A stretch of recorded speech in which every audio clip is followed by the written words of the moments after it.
What's up, everybody? This is episode 47 of the Basketballists. We have a guest, Nick Fenton, basketball development coach. I don't like saying skills trainer. You do skills, but we develop individuals to become the best they can be. And obviously, my co-host.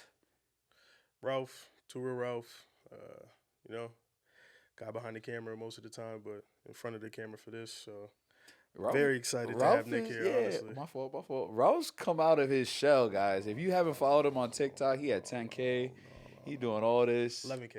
Oh, Respect, my fault. yeah, Big moves, 11K. big You know, moves. he's finally, yeah. he's popping off now. So make sure you do follow him. And first off, I want to thank everybody for who's been tuning in and leaving comments, DMs, all these things that you guys are really enjoying our conversations. So just continue to tune in. But let's get to Nick. Yeah.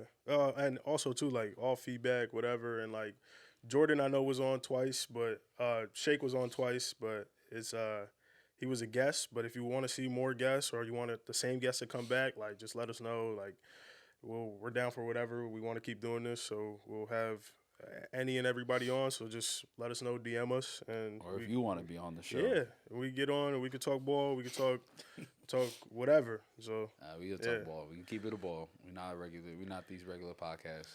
Let's keep it a basketball. But Nick, let's get to you. What's up, man? Not much, man. Thanks for having me. Of course. Yeah, excited to be here. Yeah, we've been trying to set this up for a minute and finally got it done. And my biggest thing is we want you to come on, talk about your experiences, your journey with hoops, and then get into a bunch of other topics that we talked about. So we're gonna cover like basketball shoes and AAU and player development and stuff. But let's start with your background, like where you grew up, and then your basketball journey a bit. I grew up in East Hartford, born and raised, lived there my entire life. Played basketball since I was 5. Basketball's been my whole life, Played in high school, played Division III, a small school out in Boston. I just want to give back, I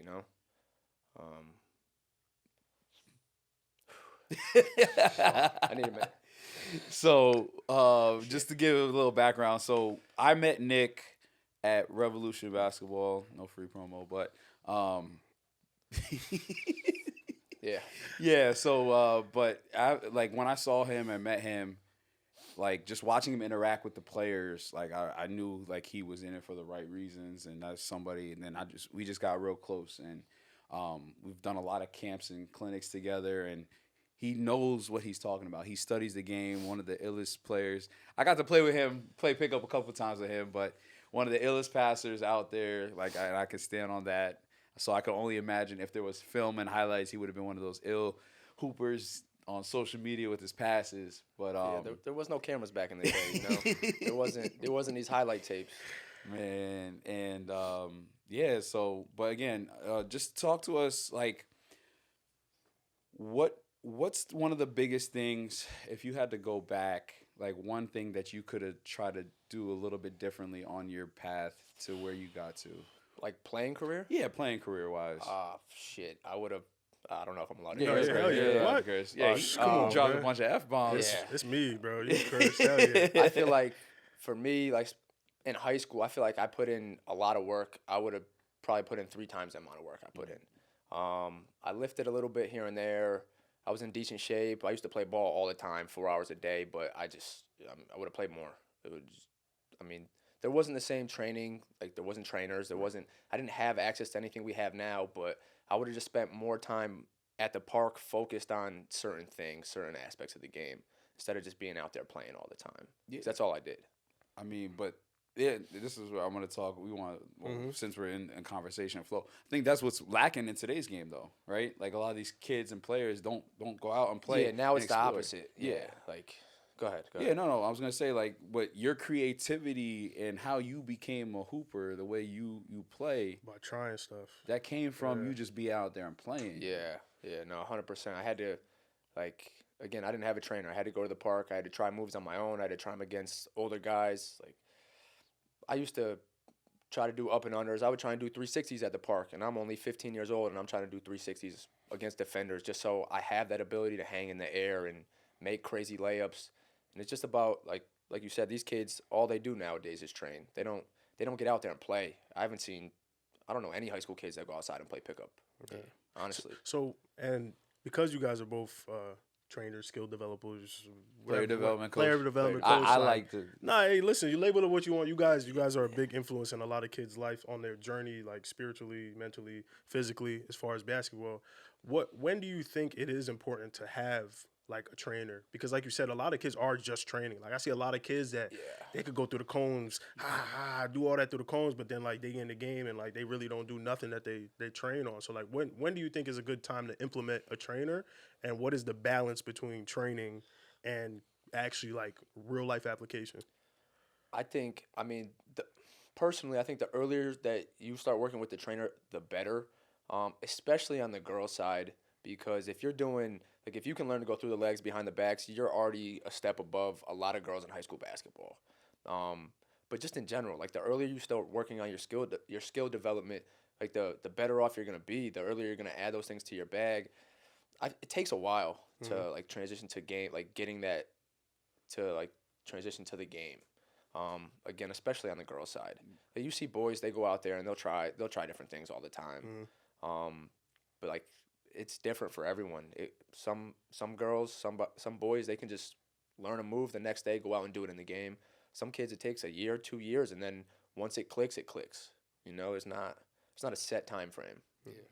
And and to go off of that, I think, this is our industry, right? Like, I agree with what you're saying with, like, the earlier the better, because, one, I think in a controlled environment, somebody who's done it already, right, we can accelerate the process. I think that's the point of having a trainer. If there's a plan in place, like if you're a first grader, like you want like personal training, like that's ridiculous. But if you put them in a class, like just to learn things, that's different. But like in terms of taking training serious, we could talk about probably middle school. Okay. But in terms of just, I think also the job of a player development coach is to help them continue to fall in love with the game and the hard work it takes to be good, right? So I think it depends, and that goes to the education of the parents and their motive behind it, which we'll get into in a little bit. But just making sure the player is in an environment where it's fun and they can get better, especially at a younger age. I 100% agree. I think like up until like 4th, 5th grade, you have to just try to find a trainer that you like working with, that you can build a relationship with, and like just find a love for the game. You don't need to, like, if you're in 3rd grade, you don't need to be out there doing a through the legs cross, doing an up and under layup. Like there's no need for that, right? You have to again find a trainer who you like, build that relationship, and then once you hit 5th, 6th grade, whatever grade you're ready to start taking it seriously and start working every day, that's when you can really lock in and like start doing personal training, private training, stuff like that. So, and you touched on it a little bit, but like, at what point does a kid, like you said, like it might take 2-3 years to click on like them trying it in the game? What is your approach when a kid come through and he can do every single drill that you're doing, but then like you go to see him play and he can't like it's not translating? Like what is the training for, and how do you push him towards gaining that confidence in order to do it in the game? Well, that's part of it, is the confidence, right? So like our goal, our job is to give the kids the skill to be able to use it in the game. Not saying they're gonna use it, not saying there's gonna be a scenario for them to use it every game, right? So if I'm teaching a behind the back dribble and you're a center, you might not have the ability to use it at all. But there might be a game where you get a rebound, you're pushing up the floor. Say the team's pressing, you catch it at half court, it's 1-on-1. You're attacking with your left hand, you want to get back to your right hand, you can go behind the back, right? But again, you have to do it over and over so that kid's confident enough to do it in that scenario when it arises. Like, you never know. Yeah, and again, like, in terms of translation, like, my biggest thing is just, like, again, going back to what you said, like, how you developed was you played. So, like, I think where the industry is going is where there's a little bit more live play in training, in a controlled setting. So you kind of put them in different situations so they can kind of get a feel of, all right, we're going one-on-one. Your goal is to, veer finish, bump them, and then go up and finish. You get 2 points for that. You reward them for the skill you're working on. That way it might register faster. And then you kind of explain, all right, if the defender's behind you and you're driving to the rim, you probably should scoop finish so they can't block it. Right? If they're on your side, you might have to create contact. That's where you veer. And then if they're in front of you, if they get back in front, you may have to Euro step, spin, or you may stop and float, right? But that's the thing. Like, those are all great options, but like, the player needs to know when to use them. We can't stop them every play when we're going live and training, or especially at the game. We're not out there. Like, they have to know when to use it, when the correct time is to use it, and just ultimately feel comfortable doing it. Yeah, and that's where also that comes into play. It's just like, again, we're working on one thing in that live drill, so they kind of develop that feel or see the situation better. Because you can tell a kid, like, oh, you're going to do a Euro step here, and just to do it, to work on the footwork and obviously extension finishes. But if they don't know how or why and connect the dots in terms of why am I doing this, then it may not translate, which is what you're trying to do. And again, build confidence to do it. Right. And part of that, that's just the skill side. There's the other side of having a coach that either encourages or just, doesn't encourage the player to do things. And you see that a lot, like in Connecticut on the girls and boys side, with certain skills and certain players that, I go to this person, they help me, and they come back, or we help them, right? We help the kid get with these skills. They go to their coach does another thing, and they come back, well, my coach wants me to do this. Now that puts us in a tough situation. Like, I know we've talked about this. That's a big topic for me. I mean, I coach middle school girls, 8th grade girls. That's one of my least favorite things about coaches, and when coaches limit players, especially at a young age. If you're 6th, 7th, 8th grade, and you're limiting players, that's only going to stop them from growing, right? Like, you got coaches telling girls that are 6 foot, right, not to dribble the ball. They'll get rebounds and they'll hold it and pivot and look for an outlet, or they catch it at the free throw line on offense and they're told not to dribble, not to shoot, right, kick it out, look to reverse. If they can't face up, one dribble, attack for a layup, bump for a layup, they can't one dribble, spin to the left side, like, they're not getting any better. They're never going to build those skills. And especially in middle school, once you get to high school, your position, like, you're going to play a smaller position. If your goal is to get to college, you're going to play a smaller position. So if you're 6 foot, right, and you're playing center in middle school or in high school, you think you're going to play center in college? No. Like, you have to have those abilities.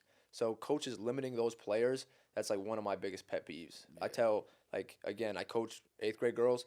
I tell everyone on the team, the beginning of the season, every game, I say, if you're open, shoot the ball. I don't care who you are.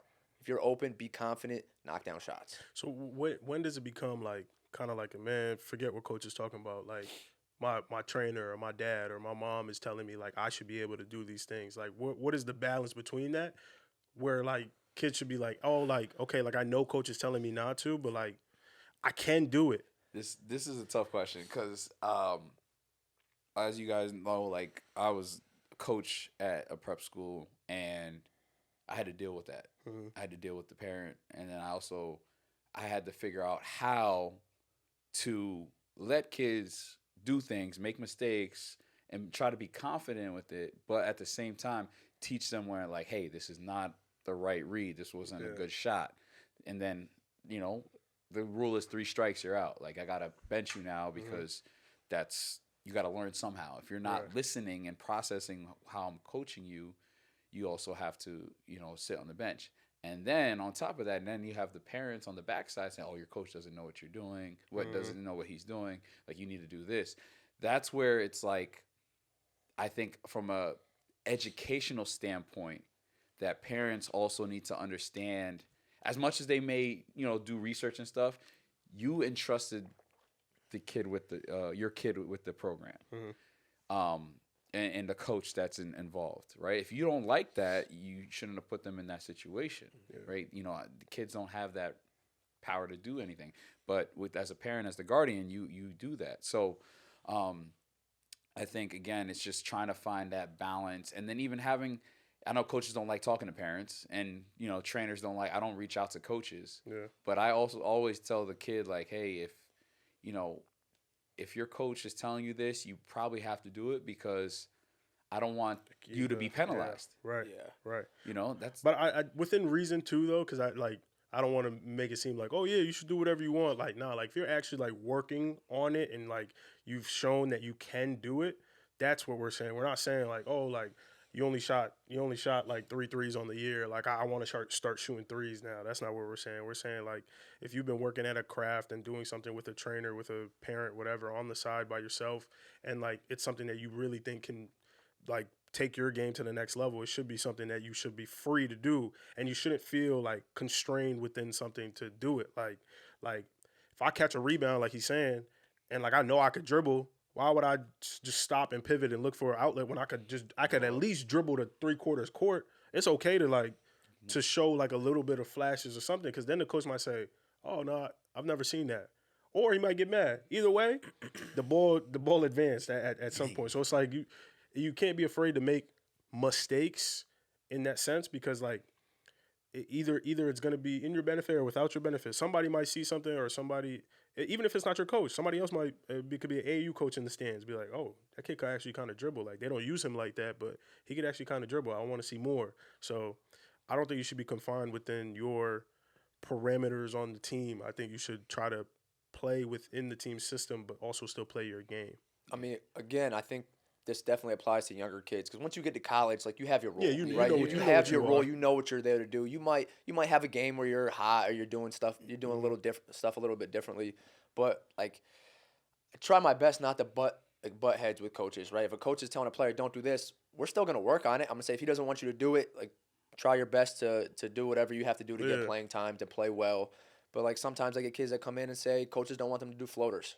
Say, all right, well, maybe your next coach you play for will let you do floaters. So I want you to have the ability to do them, right? Or like growing up, when I was in 5th grade, I used to, again, I watched a lot of AN1. I played a lot of street ball when I was younger. And I tried to play street ball. Yeah. So I used to throw a lot of around the back passes at a very young age. And my coaches used to tell me, like, don't throw around the back passes. They're never going to work.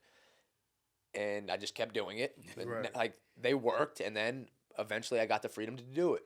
Like, they used to tell me, no around the back passes, no jump passes. But that's my game. Like, that's why I'm such a good point guard. And if I would have listened to my coaches, I probably never would have played college, because I wouldn't have been able to pass the ball the way I do. Yeah. See, and that's the issue, I think, right now in the coaching landscape, is that there isn't more awareness of what players can do on their teams, right? So I have a big, I don't know it all. I'm always learning. I pay for this subscription like Coaches U, because I want to keep learning on the X's and O side. The more I know about what the top players are doing, or top coaches on NCAA, NBA, WNBA are doing, it's like, all right, how can I incorporate this into player development? But there definitely needs to be a better sense of talent and a better sense of like psychology of understanding players and letting them grow, right? If you show natural tendencies and you see that, like I again, like I said, I had a couple of players this year that had some tendencies that I wanted to nourish, but I also had to teach them how to quote unquote control it, be in control of it, right? And I don't think there's enough coaches that are okay with that. Obviously at the higher levels, like you're getting paid, you got to win, like it's cool. Yes. But once you, like, again, like you just said, middle school, that should just be all development, straight development. There shouldn't be, when we have these first, second place, third place trophies and T-shirts, like that's cool and all. Yeah, you want to be competitive, but like if you're really trying to get to the highest level possible, that age, that middle school age, is very important to just explore. Yeah, I used to when I was in middle school, my favorite player was Dwayne Wade, and I always used to take it over kids' heads, and I would get called for a travel probably like 3 out of every 5 times. And when I tell you I never stopped doing it, and my coach would yell at me all the time, like, yo, don't take it. I'm like, bro, it move works. They going to keep calling travel. I don't know why, but yeah, I'm going to keep doing it. Like, because for me, it was just like, oh, yeah, the refs are literally in like the 1920s. Like, the refs are so outdated, it's not even funny. Like, so, like, I used to do that in middle school, take it over kids' heads. And it's just like, dang, like, thinking about it back then versus now, it's like some of the stuff that the kids can do. I'm like, wow, we've come so far, but then we're still so far behind. Like there's still certain travels that are getting called where I'm like, bro, what are you doing? Another one too, like when I was younger, so they was teaching everybody how to do a layup. But when I was younger, I had opposite timing on my layup. Your So footwork. I did So you same did it- hand, same hand, same foot. And literally they like beat that out of We me. used to have to run. Yo, they beat that out of like it was like I kid you not. He stopped practice, made everybody sit down, and I did the layup over and over again till I got it right. That's crazy. I'm was literally crying. I still hang with him to this day. Like, you know what I mean? Like that's my guy. That's been my coach since like second grade, like to this day. But he literally stopped practice and made me do it right. But now today, like that's common. That's normal. That same foot, same hand. Like that's how you do Yeah. it. But like I'm back in second grade doing that. But it's like, it wasn't wrong. They just wanted to teach me the right way. But in my head, because I was being made an example of, it felt like it was wrong. Yeah. It felt like it was wrong. Or like when the refs call a travel on me for taking over, it feels wrong. Yeah. So like I feel like that needs to change too, like the progression of the game. And you could talk about it, right? Like, just when you do a move or you're teaching them a concept of like letting the ball hang and float, kids will stop. Like That's a carry. That's a carry or a travel. Like, yo, your hand's on top of the ball. It's on Yeah. side of the ball. Like, Yeah. I see girls carrying the game, and they don't even call carries anymore. Like, No. It's crazy. So, like, you having your hand on the side, it might feel weird, like, feel uncomfortable because you're not used to it, but you can float the basketball. Yeah. Like, Yeah, but you like can, this, It's the outdated people constraining them and also coach constraining them because it's like, yo, you don't have to do that. Just, one dribble, pick up, pass. One dribble, pick up. Like, they don't give them the freedom. And then sometimes refs don't even give them the freedom where, like, I'm seeing a kid do this, no problem. But as soon as he want to do James Harden double step back, travel. It's like, okay, like, you got to, what are we doing? Like, you got to see where we're at. Like, I don't understand why certain things are travel, certain things aren't. Like, and a lot of people don't understand that rule, even from a fan standpoint. Like I posted the Torre. the Tory. The first one was a block. The second one was a goaltend. Yeah. And I have Yeah. everybody in my I've seen the I have video. everybody in my comments saying, "Well, no, it didn't hit the rim, so it's not a goaltend." I'm like, yo, it's so funny how many people don't know don't know the rules. Yeah. But also they can't really tell because it's the angle, right? You don't know if the ball's over the rim. You don't know, like, on top of that ball was coming down. No, it was coming But down. Yeah, it was I coming mean, down. he was about to miss. Yeah. But he was definitely coming down. I mean, there's different rules. There's NBA, there's college, There's there's FIBA. high school, there's middle school. Yeah. So, like, everybody thinks they know everything, but there's 4 different rule books or whatever. It's like, how do you know, like, what the ref's calling? That's Yeah. another. So I think that's another problem too. It should be more universal. I want to try to bring on a ref, either high school. I'm going to bring on one high school ref, one college ref. I don't think I can get an NBA, WNBA ref, but I think I can get a high school or college. I might be able to facilitate that one. Oh, from Yeah. Oh boy, I might be able to facilitate that one. but That might be a good one. No, and but again, I'm just checking our. Well, I just want to touch on what you just said about coaches and, like, limitations. Yeah. Right? Like, your job as a coach, especially in middle school, it's got to be to, like, help your players grow, right? Like, you think, like, Paige Beckers or Caitlin Clark, you think their coaches told them not to shoot the ball, not to go through the legs? Like, they're probably like, dumbfounded. They're like, yo, keep doing that. That's working. But if you're telling girls not to do it, boys not to do it, they're just gonna, it's gonna hurt their confidence, and it's just gonna. You might never get those players. 100%. So let's stay with that. Just your overall view. Obviously, we have players that play in prep school, play in public school in Connecticut. We're just talking Connecticut now.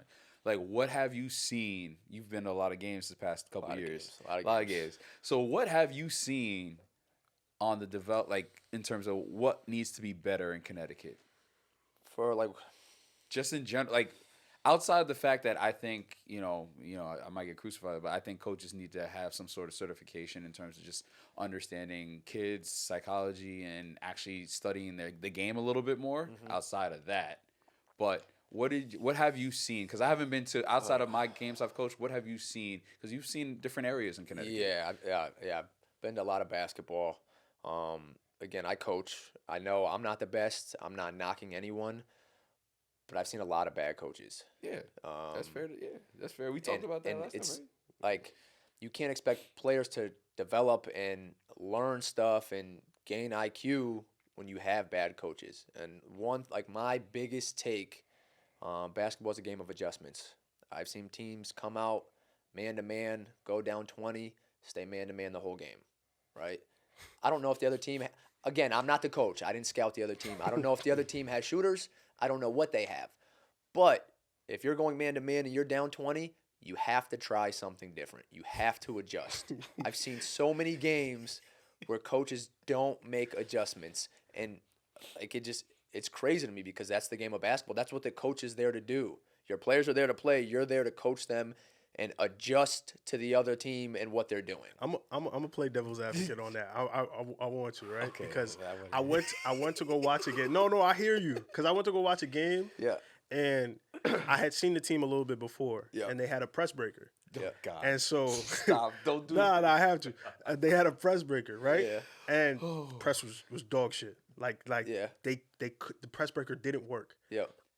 I found out that he tried to implement a new press breaker. I mean, I had saw that the press breaker was different, but like I heard that he'd implemented it. He implemented it, I think, like 2 days before. Yeah. Right? Granted, I understand basketball. People like people. Yeah, people. Fuck. What is the word I'm looking for? People understand it differently. And Yes, people like are quick to it. Sometimes more people need more time to adjust.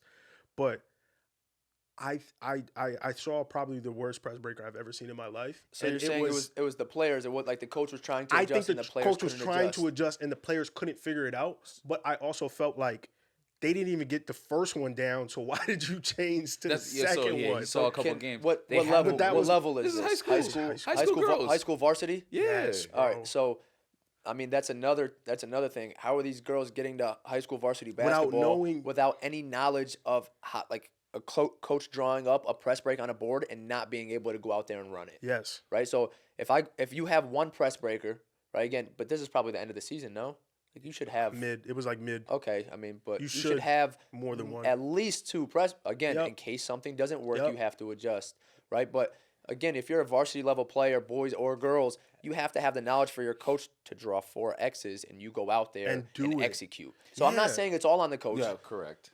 But yeah. No, because I'm gonna chime in. No, yeah, go because ahead. Our prep team, South Kent, we just lost last night at the time this is What was recording. the score? At the time of this recording, we Shout out- lost. Shout out, Coach Tone. We lost to Darrow. And we had no one's perfect, but like again, like it's the end of the season. We've run the same plays, and some guys we draw it up in the coach drew a play up in the huddle. Nothing new, just to refresh their memory, and they still don't execute. That at that point, that's not on the coach. That is on the players. But then it goes back to what was going on with this kid at the previous high school or the previous when they were growing up. How were they not able to function under pressure and understand like what's drawn on a board? All I know is like, I completely agree with you. Like that's not on the coach. That's on the kids. Like the coach is making adjustments. Yeah. But again, like how are the kids getting to that level without having that no- knowledge? like, But back when I played, if you had couldn't to. run a play, you weren't gonna play. You're gonna You sit were down. sitting the bench. Now, again, I've seen a lot of coaches just go 5 out the entire game and just let the kids play, and then they have no concept of how to run a structure, a motion offense, or a set play. Like and my thing that I see a lot too is I'll go into the huddle, right? And I'll watch the coach say, Johnny, you're here. Yeah. Baker, you're here.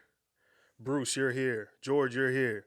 He's telling them and showing them. He's not just putting X's. He's saying your name.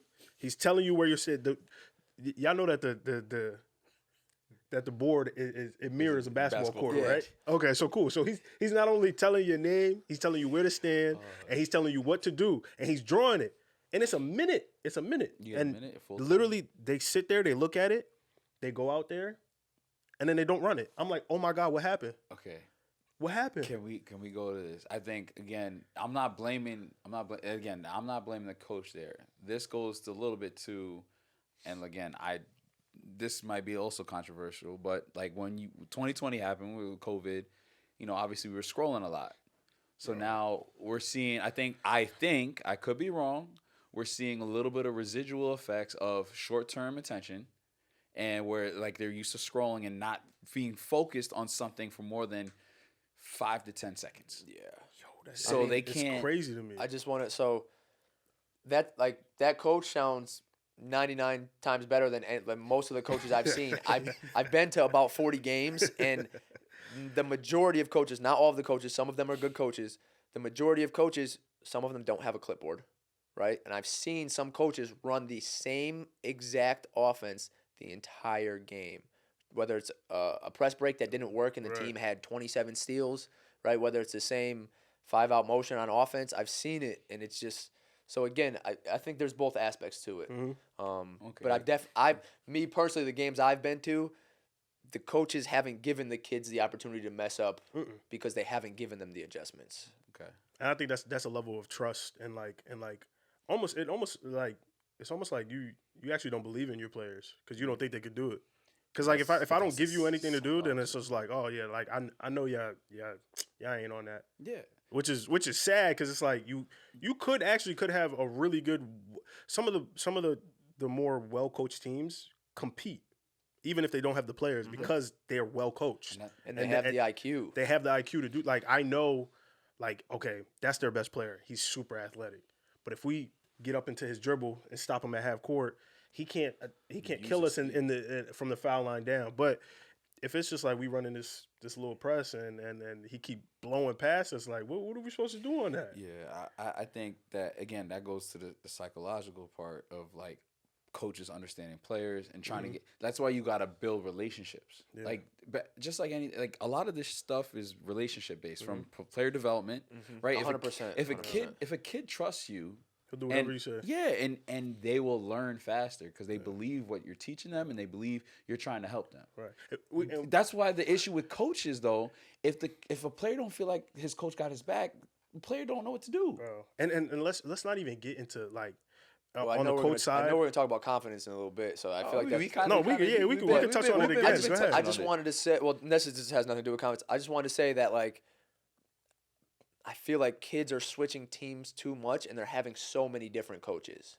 Yeah, that is another thing. Like when I grew up, I played for the same AAU program for 7 years. So the coach was able to build, right? Yeah. You put in different press breaks. You can have 3 or 4, right? After 7 years, you're gonna know. You're able to be taught 3-2, 1-3-1, 2-3, man-to-man concepts, different presses. You can try different things. High school, like middle school and high school, I had the same coach for 6 years. So again, we were able to build this the trust, right, the knowledge, right. We were able to just build. Yeah. Right now, these kids are switching so often that if you get new kids every year, you have to start over.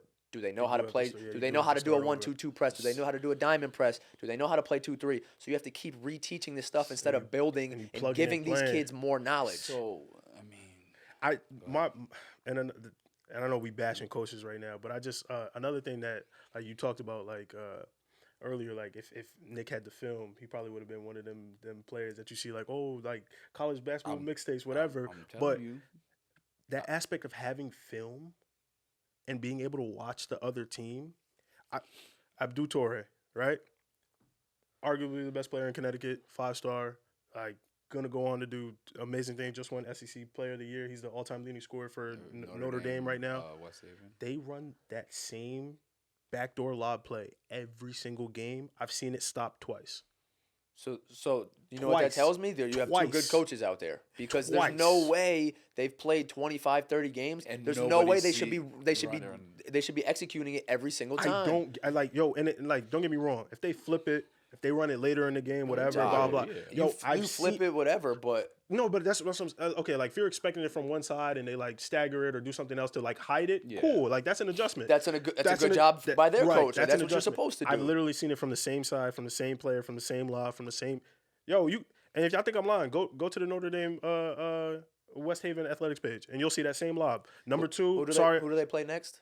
They play Windsor. You're calling the lob right now? Windsor didn't scout him. I'll call it right now. It's not going to come out before the game, but it's tonight or tomorrow. Oh, is it tonight or... Oh, okay. I think it's tomorrow. It's tomorrow. Yeah, it's not going to drop.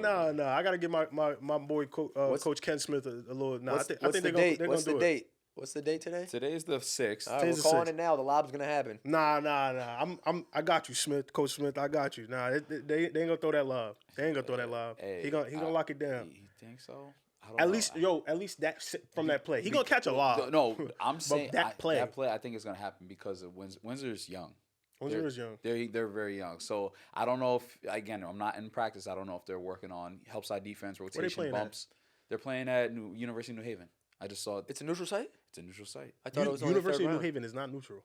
It's in favor of them, but I don't know. Yeah, that's literally right next door. Yeah. Hey, okay, I whatever. just saw. I'm saying it's Listen. it's the quarters or semis. Quarters. Probably quarters, yeah. It's quarters. Okay, yeah. Listen, all I'm saying is, I think he got it. I think he can lock it down. I'm putting my stamp on that. And I mean, we could talk about parents, or we can go to. Since we're talking about Connecticut basketball, real quick. I gotta bring up the score. No, you good. I gotta bring up the score. Yeah. Man. All right, so I'm gonna make a post about this. You guys, it's gonna be it's already been talked about, but Stanford High versus Notre Dame of Fairfield. Notre Dame Prep now. Prep. Sacred Heart or some shit. Something Notre like Dame that. Sorry. Prep, yeah, whatever. The final score of that game was 102 to 22. You heard that correct. BTA. Belt to ass. 102 to 22.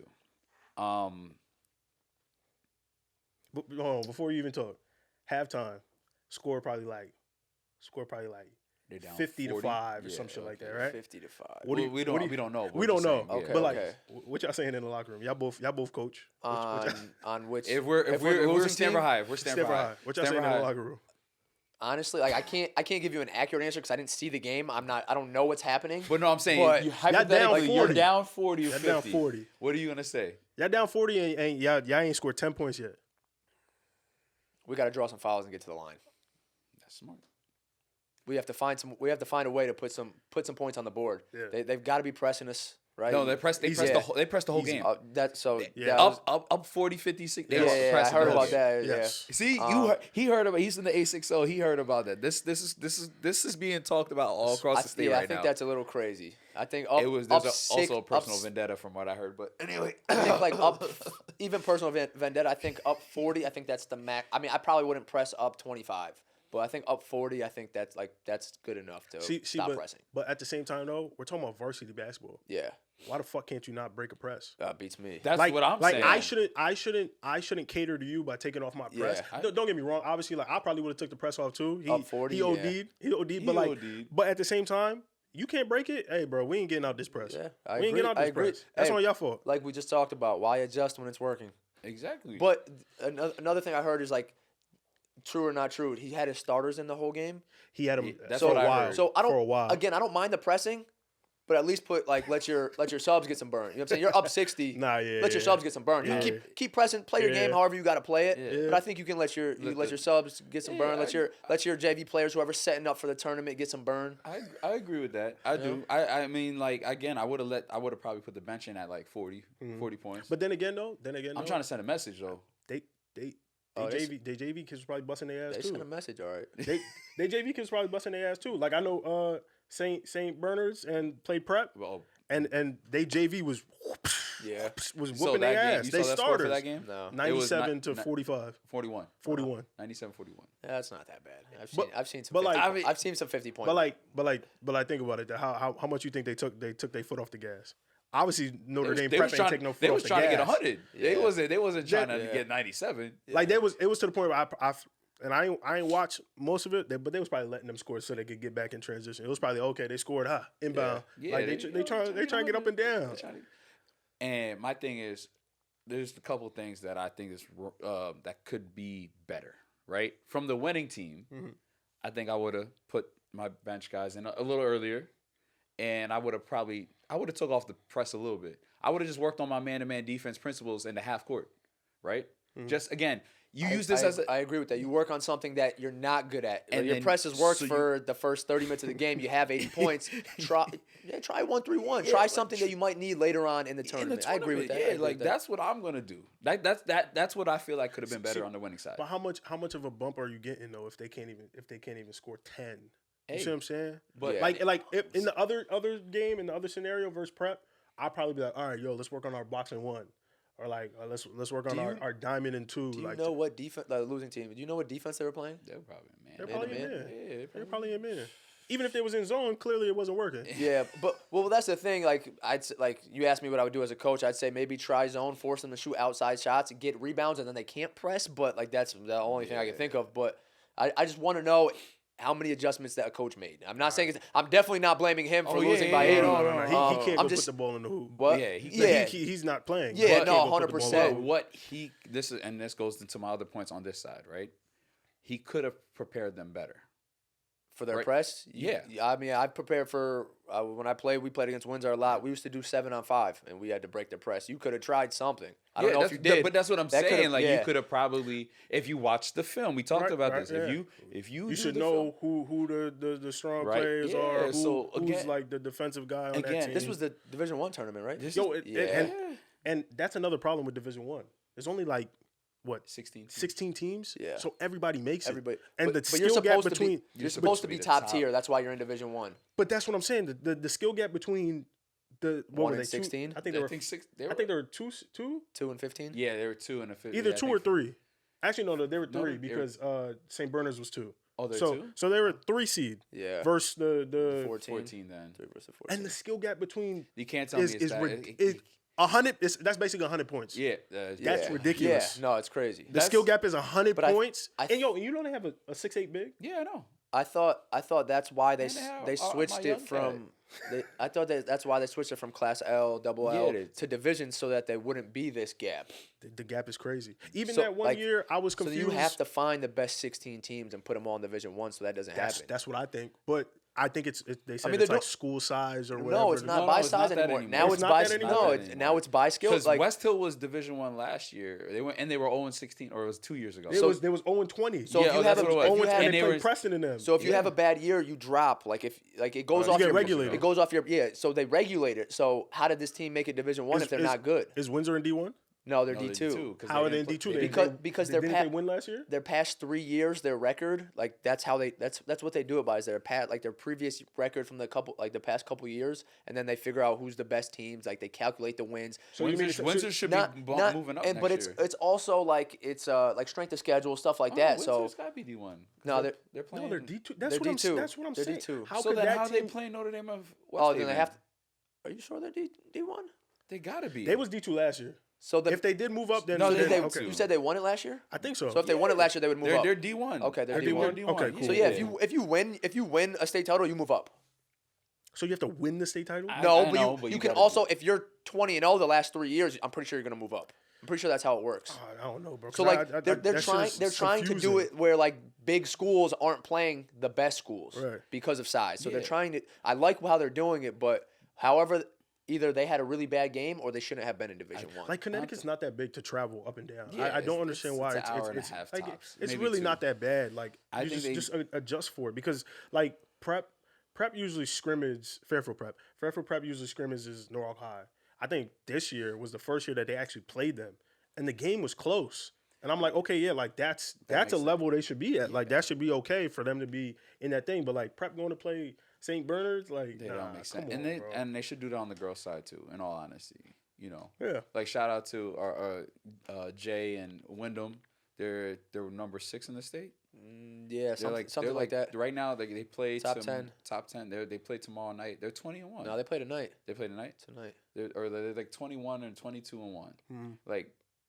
I think they should have been challenged. Like he's got a good group of girls there. Yeah. Yo, they did beat East Catholic earlier in the season, which was a big win for them because East Catholic was they probably still top 5 in the state. They're so it's not like they haven't played the best competition all year, but they have played a couple of challenging teams. And they weren't respected. Like it's like again, it's like who's really like it's hard to watch all basketball, right? But like you got to have a committee that's dedicated. All right, I'm gonna do Southwestern Connecticut. I'm gonna do. Right. Dude, I've been to 3 games a week this year on top of basketball training. Like it's not that tough to get out there and watch games. But that's what I'm saying. Like, and then who's actually observing the? Because I would love to see a Torrey versus. Are they actual basketball people, like knowledge people with basketball knowledge, making these decisions? Again, I have no clue. I have no clue. That's what I want to know. If you do know, please let us know because.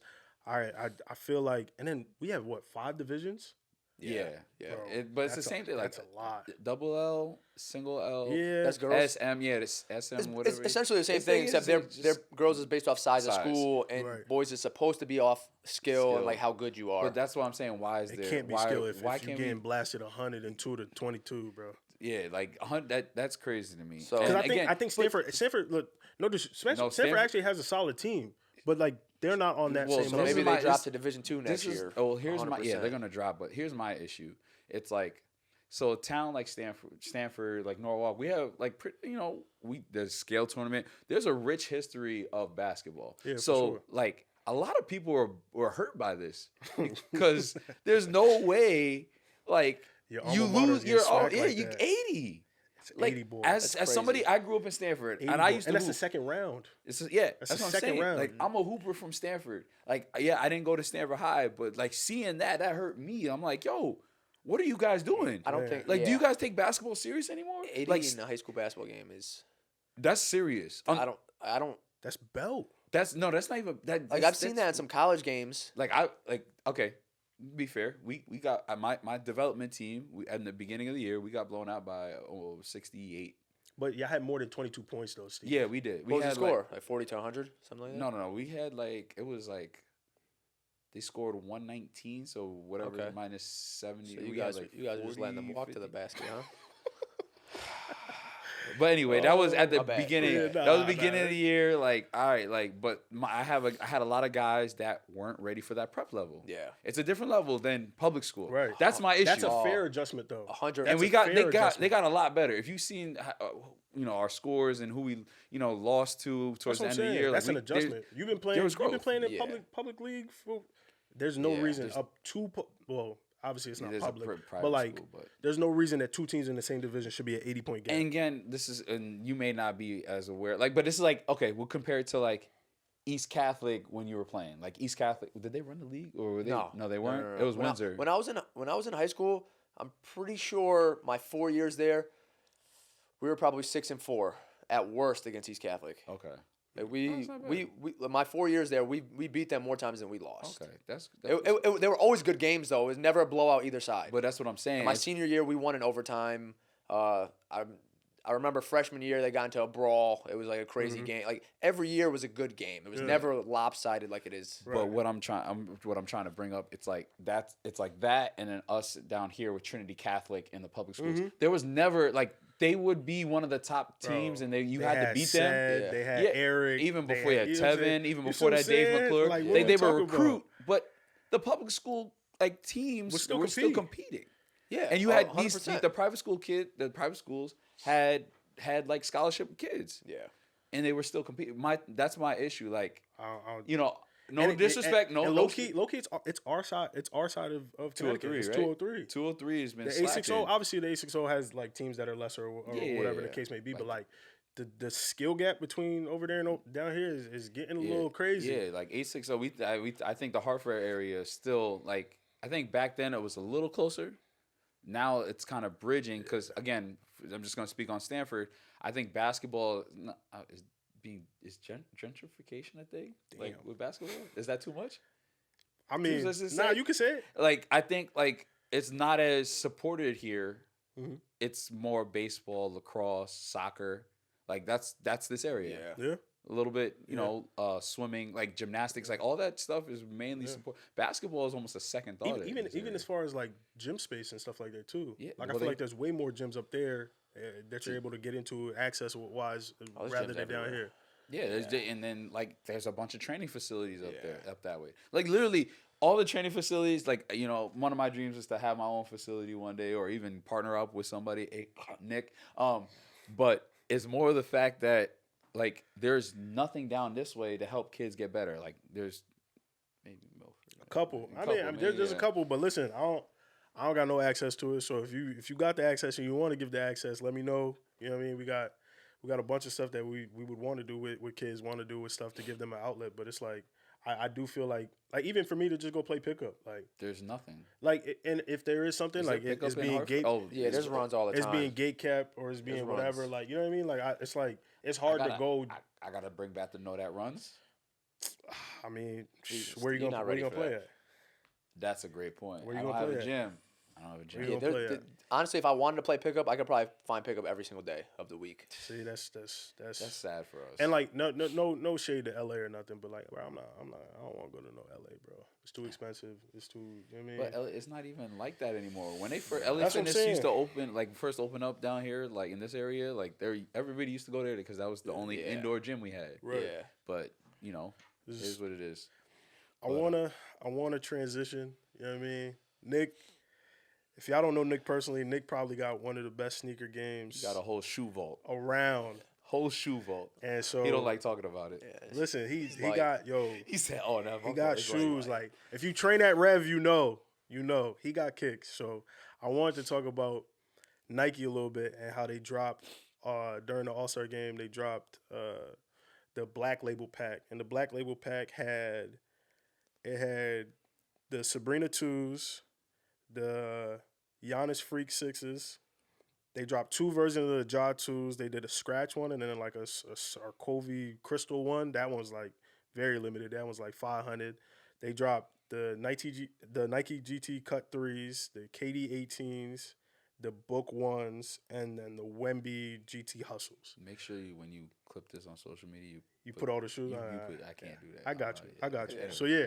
So I want to talk about that because like I'm a little younger than y'all, but like same kind of little era like where we were able to like consume basketball and like the sneaker culture. Like I feel like Nike had it every time something was coming up. Like we had a drop. Like Chinese New Year, the big players had a drop.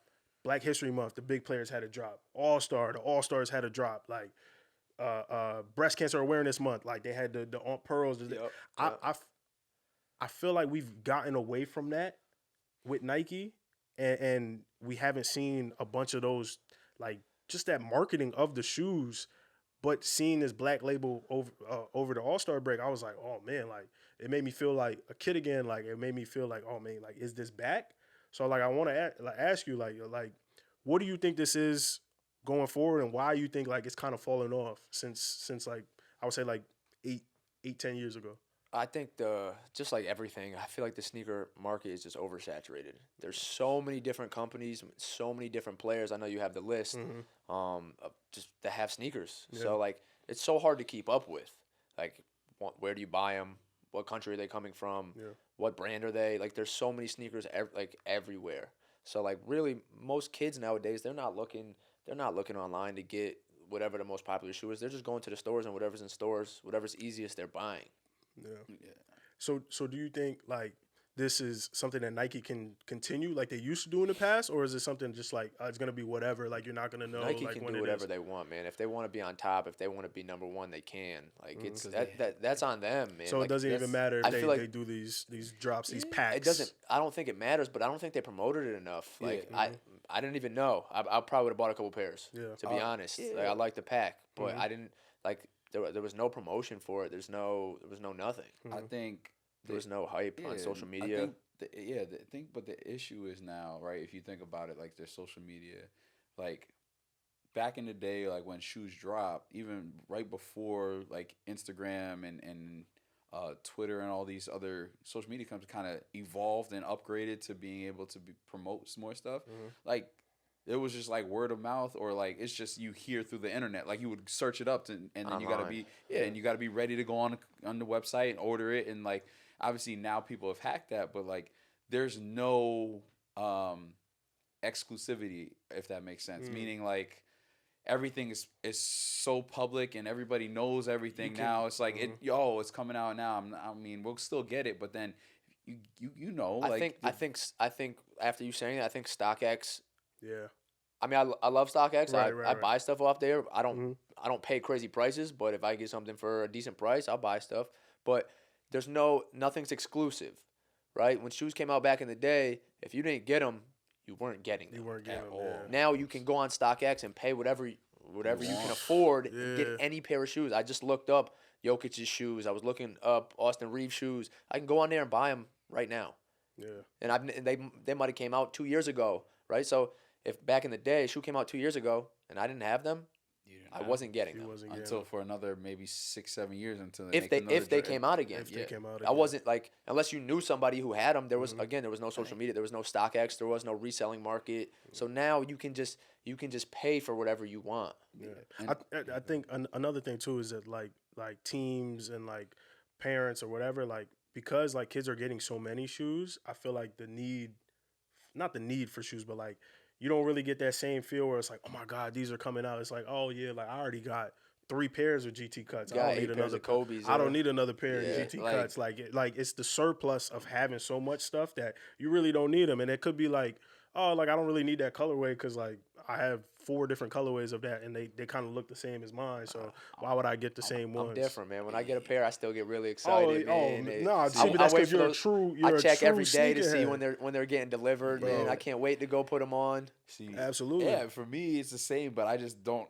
buy shoes. When I get a new pair, like that's like my I gotta take care of it. You Yeah. know, like and it's that's it. Like I'm not trying to spend money on shoes constantly. So do you think it's I the value fact it that a little shoes bit are more. getting too expensive that you feel like you shouldn't like? A little bit of It's both. not worth the expense to pay. I think it's a little bit of both. Like, like I'm a very like simple person. Like, right? Like I wear simple colors. Like I don't need anything crazy. If I like a shoe, like I'm all about performance and purpose, right? Meaning like if the shoe's comfortable and it looks good, like I'm just gonna wear it all the time because it's comfortable. If basketball wise, it's got to have good traction and good ankle support, or it's got to be good for my feet. Like, and it's got like if it looks good, great. If it doesn't, like, you know, I've tried Under Armour, it didn't work for me. Like I was a big Kyrie guy. Yeah. You know, like Love Kyrie's Kyrie's. shoes. Love Kyrie's. Like those are my. And then once he dropped Nike, I dropped Nah, basically you should like look to invest, man. I got a pair of the Antas? the answers. Like that's what I those said. I are want to dope. get They're answers, dope. but like going to that, we're going. I mean, we can talk about it, but like now it seems like everybody has their own shoe. Right. I mean, we knew there were a lot of companies like Nike would outsource their, you know, whoever makes it, and then now you have more companies in, let's say, like a China or something, and then you have more different shoe companies elsewhere, even in the United States. Like women's has basketball has this brand called Mula, right? They do women's shoes, right? Now Nike's dropping. Right, Sabrina's is a very very popular. Super popular. Asia's Yeah, the dropping A1s. soon. The A1s are coming out soon. We're waiting on Caitlin Clark's to drop. Like this is just Nike itself. Like, you know, we just brought up like Angel Reese's with I think Reebok. So like again, like everybody has a shoe. So now it kind of again too saturated. Now it drives. You buy a shoe, you're just buying it because you like it. Like it used to have more value. I feel like back in the day, it was like Jordans, Kobe's. Once LeBron hit the league, LeBron's. Yeah. Yeah. That's Maybe really- KD, but like there was KD's, only like yeah. 4. KD's probably when I was in high school. And then middle once school like once we got to like high school, college, Kyrie's, but like those were like the 4 like Yeah. players who had shoes. Yeah. And then you had your Nike Zooms or whatever there Yeah, When was. PG started coming, them PG twos oh, was the tough. P- the Paul The George- when he PlayStation first joints, dropped? When they first dropped. Everybody It's because- loved Paul George. But that's the thing, it's because there was only 4 or 5 NBA guys. Like on Nike, I remember I had a pair of D Roses, the Adidas. I had, Yeah. I had Derrick Roses. But too. like there wasn't all these. So like if you had a Jordan, a KD, a LeBron, like you know they were legit. now, I think another thing that might be an issue too is like the ones that they're pushing you to get are like so like we said, like you're getting them for free. So it's like, yo, like they gave me these Sabrinas or they gave me these bronze. Like it's like, okay, like I don't really need another pair of shoes. Like why would I do it? And if it's like, even if the shoes, like you feel like the shoes like, all right, it's like, oh, okay, they was free. Like I'm gonna just put these on. Like, so, like- I'm rocking with these. It's not like, yo, like I really need these KD6. Like I remember growing up, I'm like, yo, like I want these KD6. I seen everybody with these KD6 and I got me to get me a pair. And then they was coming out with so many different colorways, like so many different things. I don't even think the colorways are the same no more, where it's like It's a not, shoe will come out and it's like one colorway. yeah, because Or, you like, got it's because whatever, again, too. it's again, and then it goes everything to business. If you drop all these colorways and you don't sell them, you're wasting money. Yeah. So you got to see how it does. You drop something pretty generic, and then you can then go back. I mean, that's what they did with Sabrina. Like Yeah. Sabrina originally dropped, there was like 2 or 3 make colorways maybe, Right. and then they saw it sold. hot. All right, now we can come out with a couple of different variations, right? That's the same thing. So as a player, like let's say if you were like an NBA player, like do you think it's better to go like that Nike, Reebok, New Balance route, or do you think like what Jalen Brown is doing with like his own thing? Like, do you think that's the way to go now? Like, do you like what he's doing? Do you like the shoe? Do you like the model? Like talk to me about that. I think that is a decent route to like go, just because you're gonna bring in the majority of like what you're making on the shoes. Right. Like from that aspect, like everybody else, again, it's like he's doing something different, right? And if you want different results, you got to try something different. Yeah. The shoes are decent. I like different shoes. I like things that look different. Like, again, there's so many shoes out there. I try to get shoes that people don't have. Right. So I'd consider getting a pair. Yeah. Do you like them? I seen them. I honestly, again, I'm a performance guy. I gotta see if it works. But here's my thing with that though, right? It depends on and Jaylen Brown talked about it, his mission with the shoe. Right, he's not so. I don't think he's so focused on like profit and all that stuff with the creation of it. Yeah. Right. Again, if you want money, like you can. All right, I go with Nike and Reebok or Adidas or Under Armour, because Under Armour just signed. Who they just signed? Nika Mule from UConn. Right. Yo, and she barely played. She tore ACL and she barely played. But she's got a big following. Right. Yeah. So now, you gotta sell shoes. Yeah, but I don't know if she's gonna get a shoe, but I'm just saying, like, she's like gonna wear athlete, a shoe. Yeah, and that might be somebody's favorite. Like player I used to like my favorite shoe was the Hyper Dunks back in. Oh yeah, Hyper Dunks were great as a basketball shoe. Yeah. Right. I used to like, Hyper Dunks coming out, like, and then it kind of got a little crazy with the design, but.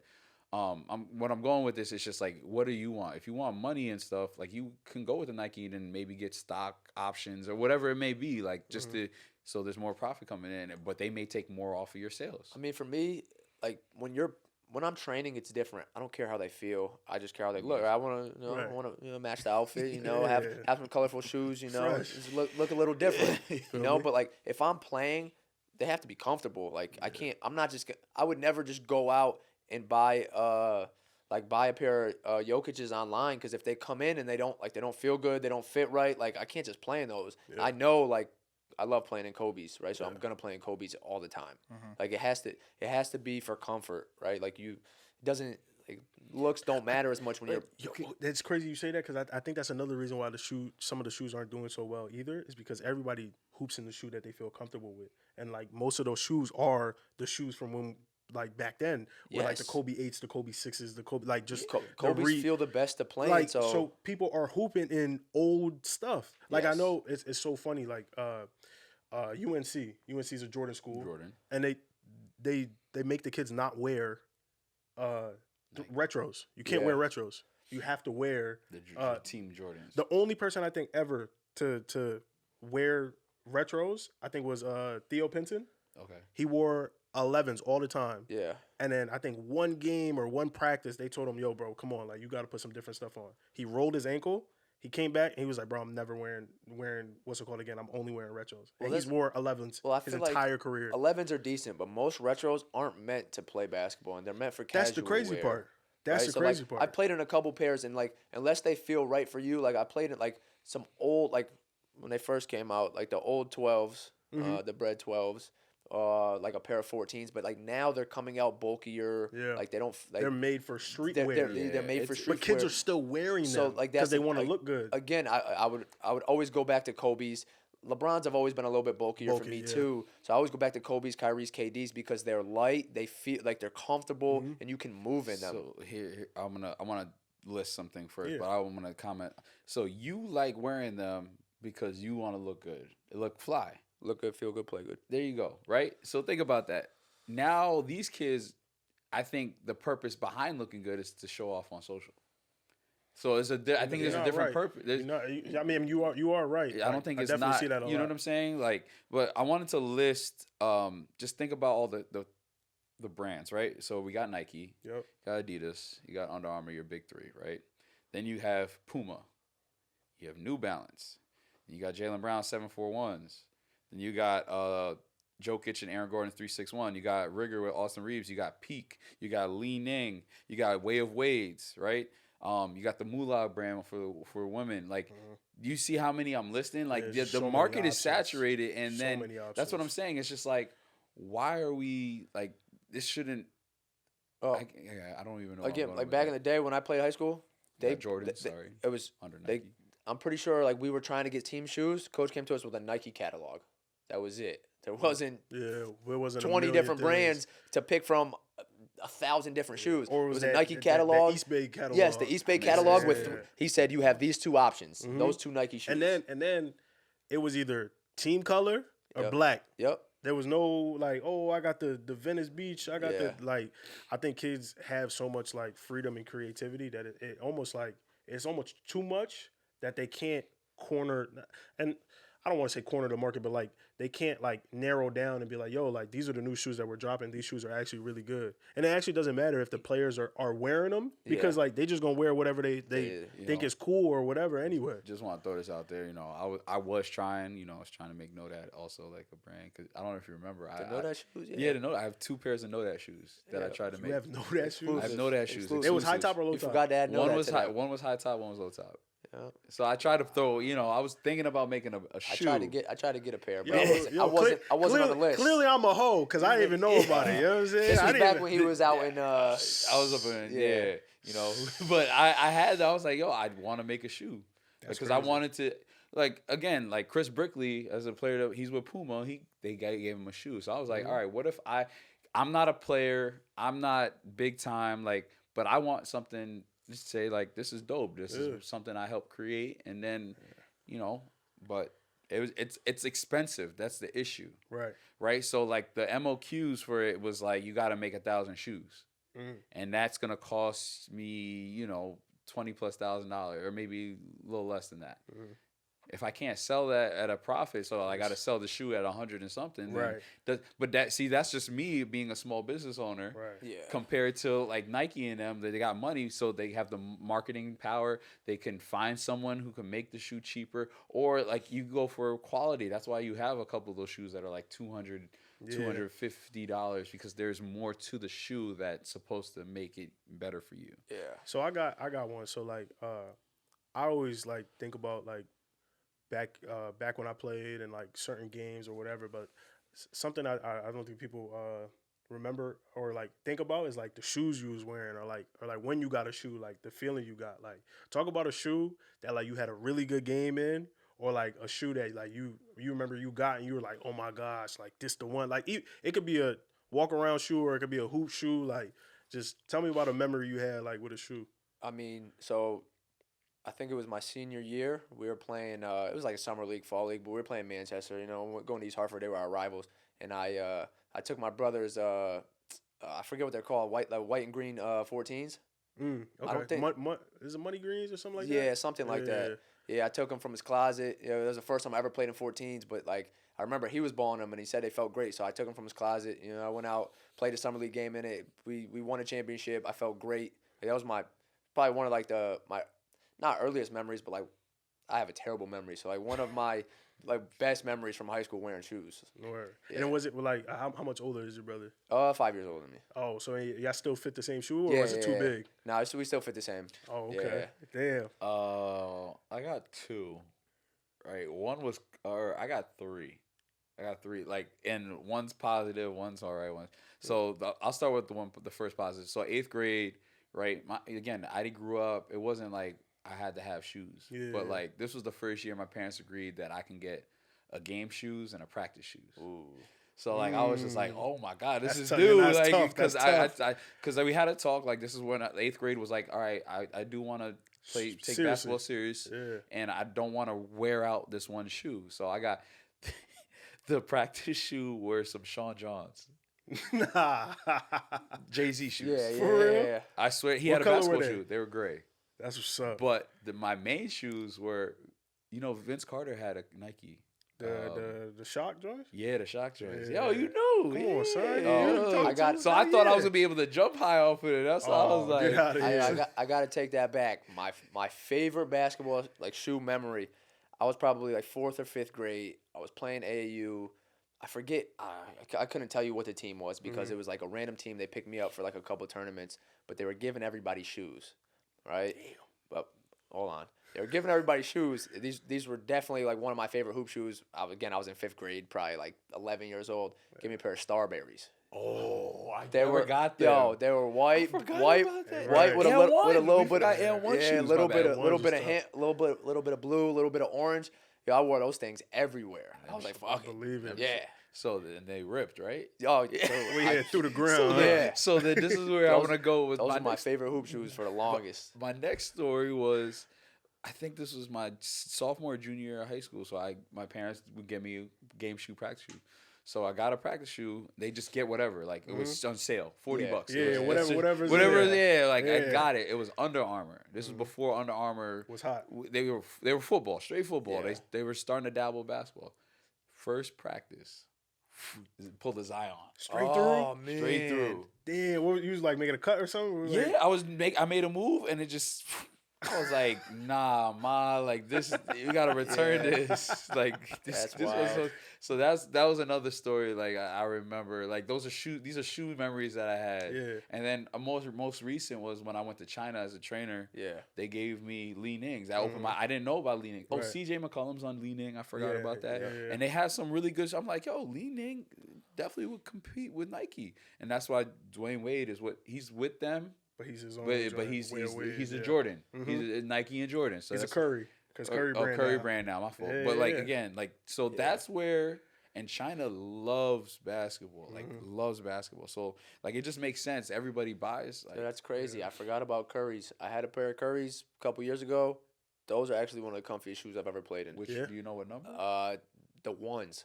The very first one. Yes. Interesting. I don't think I wore Those them. those are I wore the low-key like kind of threes. high top, right? No, No, they that's were the lows. threes. That's what I got. The Oh, one the with three- the okay. sleeve. Do you Okay, remember? okay. No, yeah. They tried to copy I got them Kobe, from my cousin. Yo, they were the comfiest shoes I've ever played in. I hooped in those for like 2 years straight. LA Damn. Fitness every day, and then they were all white. Eventually, I had to get rid of them. I've looked on StockX so many times, but they're like $800. So I was like, yo, I'm not. Bro, They were the, that's the worst. comfiest basketball shoe I've ever had. That's So so ass. I was like Steve, right? It was like so I got 2 shoes for the year. It was like the shoe for school and then the Yeah. shoe for hoops. Yeah. That was it. Like you didn't really get nothing else. Like it was just 2 shoes. So if I was and I roll running, like I'm beating them joints into the ground because I'm Oh, playing. yeah, I'm yeah. playing damn near every day. Like I'm playing at recess. I'm playing after school. I'm playing on the weekends. I'm playing at outside. I'm playing inside. Like there was no outside shoe, Yeah, it's inside inside shoe. shoe. There wasn't that. So They do that so now, I forgot remember, about that. man, I probably was like, I want to say maybe 6th, 7th grade, and so I was pleading. I'm like, yo, mom, please, I need something, cause yo, my mom was big on the either black or what's it called? Like we're not doing the colors. You know what I mean? We're not Yeah, doing it's that very shit. simple, so it can Yeah, go with all your outfits. so you could go with everything. We're not Yeah. doing that black or whatever. So or like a whitish. Yeah. So I remember one time I'm like, yo, please, can I get a shoe? Whatever. We went to Marshall's. And I'm running through Marshalls. I'm like, yo, there's not gonna be nothing here. Like, we gotta go to like Dick's. We gotta go to Modell's. We gotta go to Sports Authority. Yo, Modell's. Yo, I'm checking y'all age. Modell's. They don't know. Feel me? They really So, don't know. Sports Authority. And we never ordered from like the catalogs or nothing. Like Yeah. even though they came, like I subscribed to all them East Bay shits. Like we never Really ordered still off have of the them. selection. But yeah, so we go to Marshalls and I'm looking through, right? And I think I was like a 9 back then. I was like a 9. I low-key grew mad early and then just stopped growing. So I think it was like a 9. I'm like, I seen a shoe. I'm like, oh shit. I'm looking. It was like a light blue pair, and our jerseys were kind of like a dark blue. So it was like a powderish blue. I'm like, yo, what are these? I ran over. I seen the LeBron LB23 on them. I'm like, yo, nah, these the ones. But it was an 8.5. I'm like, I told my mom, I said, yeah, they fit, blah, blah. She was like, you sure? I was like, yeah, I'm sure. So it was the Zoom Soldier 3s, I think, the strap with the straps. Yeah. Yo, Yeah, those were tough. Those are actually good. Those yo, are I'm not gonna lie. I kid you not. My toes had blisters by the end of the season, but I Yeah. fucking love those Yeah, shoes, Those actually zones bro. were good. tough. Those are I actually love tough. those shoes. And they stopped that line. Yeah, they stopped. They the Zoom stopped that line Soldiers, because right? it wasn't selling Those were anymore. fire. But yo, Zoom Soldiers, right? Yeah, They stopped. They Those are stopped that fire. line, but I'm telling you, the Zoom Soldier, I think it's 3s, bro. I love that shoe, but it got to a point I couldn't take it, bro. My toes was like curled up in there, like. But that shoe for me was like one of the ones where I'm like, yeah, that's the one. The second one for me, I think, is you remember when Jordan dropped the Jordan 28s and they had the zip up on it? Yep. I got one without the zip up. It was a red pair. Oh my God, ran those into the ground. But then I think in the summer, because like I said, I'm going inside outside. The air bubble popped in the bottom, and then I was cooked after that. Yeah, I got a pair of KDs like that. Once the air bubble pop, Yeah, once the pops, air you're bubble gone. pop, it's cooked. Yeah, it's you're cooked. toast. But like the fact that I could even like go inside outside for that long on them shows like the quality of the shoe and like that they was actually making some good products. But that Jordan 28, I rocked that joint for a minute. But those were my two. You know what I just remembered? I was in 8th grade and we got team shoes, but we didn't have to wear them, and they were like some big bulky Nikes. Mm-hmm. One of my boys had the Dub Zeros. You know what the Mm-hmm. Dub? You know what the Dub Zeros are? Venus had shoes. Yo, so like I don't remember if I traded them or if I just gave them money for them, but those were one of my favorite hoop shoes in middle school. And I don't even think they make them anymore. They probably don't. But they had like the crazy designs on them. They kind Yeah. of like reminded me of tattoos, like just the design on the sneaker. So Mm-hmm. I loved them. Yo, that was one of my favorite pair of shoes playing in when I was Yeah, younger. and then you guys again, you brought up like and1. I completely like I bought a pair of and1s in 7th grade. Yeah, what? That was my basketball shoes. Tai Chi's? I don't know. I don't remember. Tai Chi's was the 2-color ones, the one that Vince Carter wore when he did the. It might have been. It might have Yeah. been a Vince. It It was. was- It it had was the hot. light. It was a light. It had the Carolina blue on it. I don't boy. know what. Stephon Marbury had that. He had it. He was him. Bro, He was him. see, I'm a little younger than that, but like, bro, I'm telling you that You don't there know about was. the Starberries? No, I know about them, but I never like had them. Or, like nobody because really they were. They wore were 'em. like $15. I know. Yeah, like know. they were That's why- selling. I ain't Like, gonna lie, he was trying to give back to. That's why the coach bought the whole team a pair. I think I got Shaq's one year. Shaq. I When think I was got real it young, when I was think I young. got Yeah, Shaq's one when year. I was super Yeah. young, I got. Yeah. My I mom think- seen them. She said, "Yeah, these the ones." I Man, said, yo, "Damn." these kids are spoiled, bro. They be What? first graders rocking Or 7 pairs of Kobe's, bro. I used yo, to be out these- there with these what? kids- Yo, they be rocking the EYBL. Yo, I'm like, I they don't know even make how them in those your kids get- size. I don't know Yeah, I got how it. the We kids got- get them. I might. But that's the power again, social media and no Bro. exclusivity, right? Yeah. You go on StockX, you can get them buy like for 'em. Christmas or whatever holiday. Man. Can I get this? All right, this is your gift. Boom, Yeah. Bro. and you got it. It's I'm wild. telling. And then like another thing too is like when I was at least in middle school, like you could rock basketball sneakers off the court, like the KD4s. Yeah. Like when the Easters and the Coppers came out, Yup. yo, they was People rocking those off the think court. about- Like yeah. they was trying to dress those up.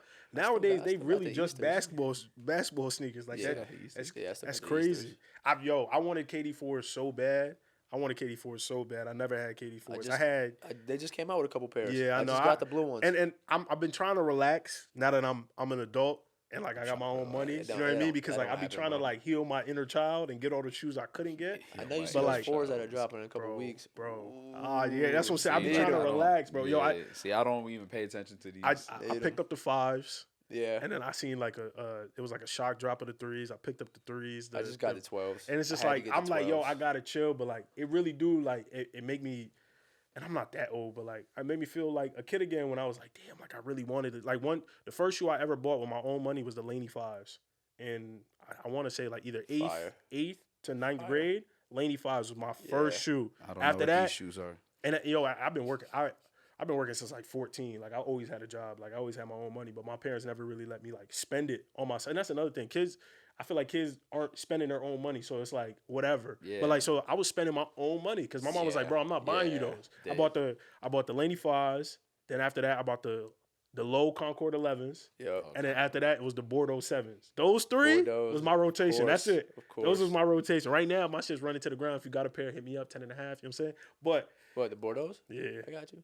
Yeah? Yeah. Shit, I might need that. You know what I mean? But yeah, bro, I'm telling you, like those 3 were like my first shoe independence. And then from there, like it fell back in love with it because like you get that same feeling like when you was a kid and you got to like get a shoe and then like you had sentimental value in it. You had memories in it. You had this in it. Like I think, and that's again. I think a lot of that like this current generation doesn't have like the way we talk. Like the more we talk, we kept bringing back memories of like this is just talking about shoes, right. Yeah, we didn't even get to talk about the gloves. The gloves. You know about the gloves? You talking about GPs, bro? Oh, Gary Payton's? GPs With my the fault. zipper on them? Oh, no. What? Yo. My bad. I didn't mean to cut you No, off. no. He was confused. He was thinking confused. glove in a different way. This What are you nigga's talking crazy. about? Yo, the he's gloves sick. were really different. No, yo, so You could gloves, fold it and have a whole different shoe? gloves or the new SGA joints. Converses? Oh, I You forgot seen about them? Converse. Have you seen them? No, I haven't seen them. Oh man, I'm telling you, I'm gonna pull them up. You finish what you said. I'm gonna pull them up. The SGAs look like the gloves, But, bro. Again, it's just like this goes with I think just the culture of everything, right? It kind of it's weirdly intertwined, right? So with a zip on They it. got a different color? That's the only color they got me so see. far. That's the only. I'm gonna pass on those. It's a sand. Yeah, oh I I did see. I'm that. not a fan of that color right now. But I know. Yeah, but that- it's I think definitely. the GPs were like that. That's Oh, what he's so- saying. The gloves. Oh yeah, okay. So I know the shoes. gloves, I know, yeah. but I didn't know what they were Oh, the called. glove. Yeah. But yeah, they, he had them. He had them the other day unzipped with the laces out. He wore them. Those are tough. But yeah, he got them like that. And it's got his Okay, logo on there. okay. I mess That with might 'em. be I never mess had the with 'em. gloves, but like I said, the Jordan 28s had the zip. I didn't like the zip on the Yeah. Jordan 28s because they went all the way up to like the calf. Mm. But those SGAs, I might yeah, have to those go are get smooth, those are those. smooth. I might have to go get those. I might have to go get those. But all right, so let's transition a little bit. As of the day we're recording, it's March 6th. So you know what I'm saying? Let's March, talk about it's March Madness. March is coming, bro. No, March is here. March, Yeah, like yo, March it's- Madness. it's already March March. Madness. It's It's March. March. It's March. Madness really is, March. is here. We've been preparing for March Madness for like 2 months now. Yeah, we're locked in. It's here. It's here, guys. Talk to me. Favorites, dark horses. Like, I mean- what are we looking at? The favorites are Duke and Auburn, 100%. Yeah, those are the favorites on the men's side. Yeah, on the, yeah. on the women's side. Yeah. Yeah. Yeah. No, talk your shit. Talk your shit. yeah. If you want to know Talk your shit. dark horses. Dark horse. I don't know. Go by women's side. You know, I don't know the name. Yeah. You know. Yeah. You know. I listen. I think if I had to choose today, I'm probably gonna go Auburn. I love what Duke has been playing, and I think Cooper Flagg is arguably one of the best players in college basketball. Obviously, John I. Broome is in there too, but I think the SEC has dark horses, bro. I like the SEC is very tough. Like Texas A&M just beat them the other day. Yeah. Mississippi Texas State A&M is good. Fucking even Jeremiah Fears, like on any given night, could probably give you 35 and will his team You to know, a my win. dark horse. I got 2 dark horses. Maryland. That dude Queen is nasty. Yeah. He's a Shout- bucket. Yeah. No, don't do that. Don't do that? Yeah. No. He hating a little bit. It's okay. Yeah, Queen. He's tough. He's tough. And I like Missouri. Okay. Missouri. Shout out to my players. Yeah, we like Mizzou. Yeah. I coach. So the associate head coach, I coach his 2 sons. That Okay, are South okay. Kent. Okay. Yeah. Kind of dope. Yo, my dark horse, bro. Fuck it, bro. St. John's, man. Johnny's up, boy. Shit, Redmen. That's a good one. Patino. Listen, I've watched a lot of college this year, probably more than I've ever watched. St. John's defensively is like very scary. Like the way they're able to switch and peel and recover on teams is like really good. And I think the Big East is one of the better conferences in the country. So them and the SEC, Yeah. I think they play that brand of basketball that's going to help them towards like that long term. Trying to think. So who else. I think those are my 2 girls. I gotta go with Notre Dame. Gotta go with Gotta Notre go with Dame. Notre- Shout out to our girl Like they got Hannah Hidalgo. they got Olivia three Miles. arguably players of the year Yup, Sonia. contenders, and then they got 2 They got defensive player of the years. Like you know what I'm saying? Like that's Two King. that's hard. Aren't they both projected to go top 10? They're both top 5 right now. Top 5. And yeah. a couple of things I've seen, Yeah. Liv and Sonia. Yeah, I gotta go with them. But I like what's her name? The big, is it On my Iowa team. State? Iowa State. You talking Something about Audie Audie Crooks? Yeah. Audie Crooks Listen, is tough. Nobody want to guard her. Yeah. Nobody want to guard her. So I'm gonna take them as my dark You got horse. Dark horse. So on the men's side, I had to look up some teams, but the team that I'm really in, like people don't need to kind of look out for is Louisville. Yeah. Yo, he turned that program around, and they're playing really well. And they lost one of their best players to an ACL tear, like at the beginning of the year. And they have more wins this year than the previous 2 years combined from the previous coach. Shout out Connie Roos. Shout out Connie Roos. Been hooping. You know, in terms of on the women's side, it's still, in my opinion, top heavy. You know, It's dispersing a little bit. You know, it's, it it's is. No, for definitely, sure. It's definitely for sure, Not definitely. as much as the men, but it definitely has. No, I I agree mean, with I'm that. just gonna be a dickhead and say like dark horse. I think Fairfield women's. You know, that's like they like it. they're dominating the MAC. I think they're undefeated right now. I think they're gonna go to the NCAA tournament. I think they upset whoever they play first. I like it. I like Fuck it. That's a valid pick. I'm like like I said, this is the most college basketball I've watched in the past couple of years. I'm so excited for the Yeah, tournament. 24. I think it's gonna be so much upset, so many good games, so many like classic games. Like I'm really really excited to see the tournament this year. Yeah, Like, it's definitely something that it might be one of the best tournaments in a while. on both sides. Yes, I think Honestly, I don't think there's a clear, especially like boys. Like again, girl side is top heavy. Boy side, like I know Duke and Auburn look good right now, but I feel like they're not that much better than everybody else. I feel like it's like the top, even like I know it's top 25 rankings. I feel like the top 50 are like all so interchangeable. Like again, obviously Duke and Auburn are a little bit ahead of everybody, but again, I feel like any given night anybody can beat anybody. Again, so like that's his first year as the head coach there, and they turn it around. Dude at Drake, it's a mid-major program. he had all the D2 transfers. Yeah. He had 4 D2 transfers, and they're like 25-3. I've heard a lot of hype. I've only watched one game. They didn't impress me that game. No, who'd they play? Drake? Yes. Oh, okay. They played the number 2 team in the conference. They went to overtime. What team was it? Let me look Conference them is up. it? Not OVC. Let me see. Give me 2 seconds. Yeah, it was like 2 weeks ago, last week, 2 weeks ago. They just didn't. It didn't look. 1 or 2 players fouled out, so I'm not sure if I saw like their whole Bradley. yeah. They played Bradley. their whole aspect, but they just didn't. Oh no, it's Missouri Valley Conference. Sorry. Yeah, not they OVC. just didn't impress me as much as I expected. They're 27-3. Yeah. So, But like, again, they yeah, That's that's tough. as a first year Do coach. they? No, he's doing a great Yeah. job. Again, those players are all Division II players who well, not all of them, but some of them 4 of them. That's a lot. transferred. But I was expecting more. I don't think they're like people are saying they're gonna make a Cinderella run. I don't see it. No, I mean I don't. I don't. don't see it. There was some. I was on Twitter. Oh, or not Twitter. It was TikTok. It was McNeese State. People people wild right now because the manager. They're another team that I mean they're not killing it. Like the last couple games have been close, but like they're also 25-3 or 4 or whatever. Like they may be a team you wouldn't want. They may not make a run. You wouldn't want to play them in the first round. Yeah. Duquesne, they looking better than what they were looking before. They gotta win. They gotta win. They gotta win. That's a team that was in the tournament last year, made a little noise and shook a little things up. Shout out Max and Eli, our guys. GW. We're gonna go Connecticut kids now. Right, I know.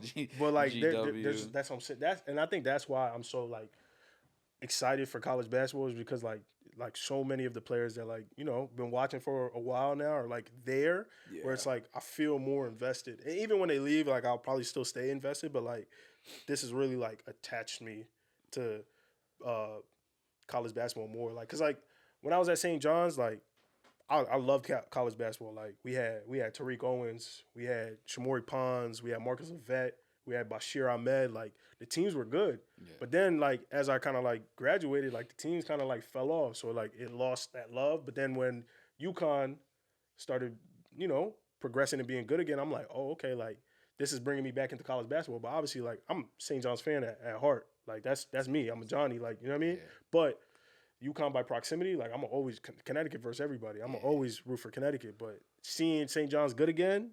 That has oh man, that warms my soul, going crazy, bro. And then not only that, they whooped UConn the other day. Oh my goodness, that made me feel good. As he arguably, talking with my head coaches at South Kent who've been at the Division I level coaching, they say Pitino's crazy, but like his coaching tree and what he's done with programs, arguably the GOAT. He's arguably one of the best. They said they can't.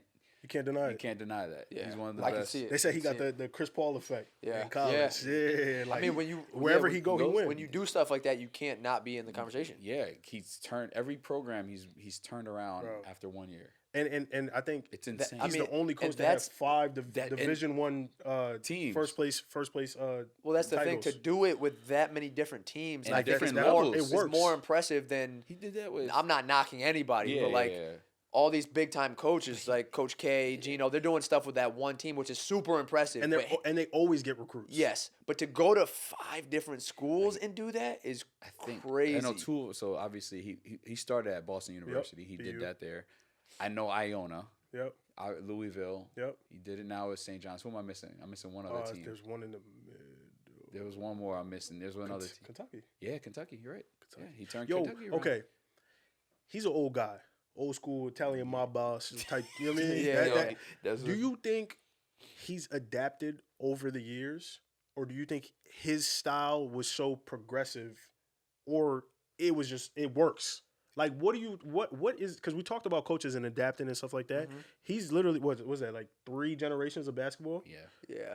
Like, you think there's an you can go. adaptation, Nah, or go you ahead. think it's like he always had that sauce? I mean, he's been the coach you kind of want in terms of where he sees the game. Meaning, right? He's always been player development style. Like he always thought, like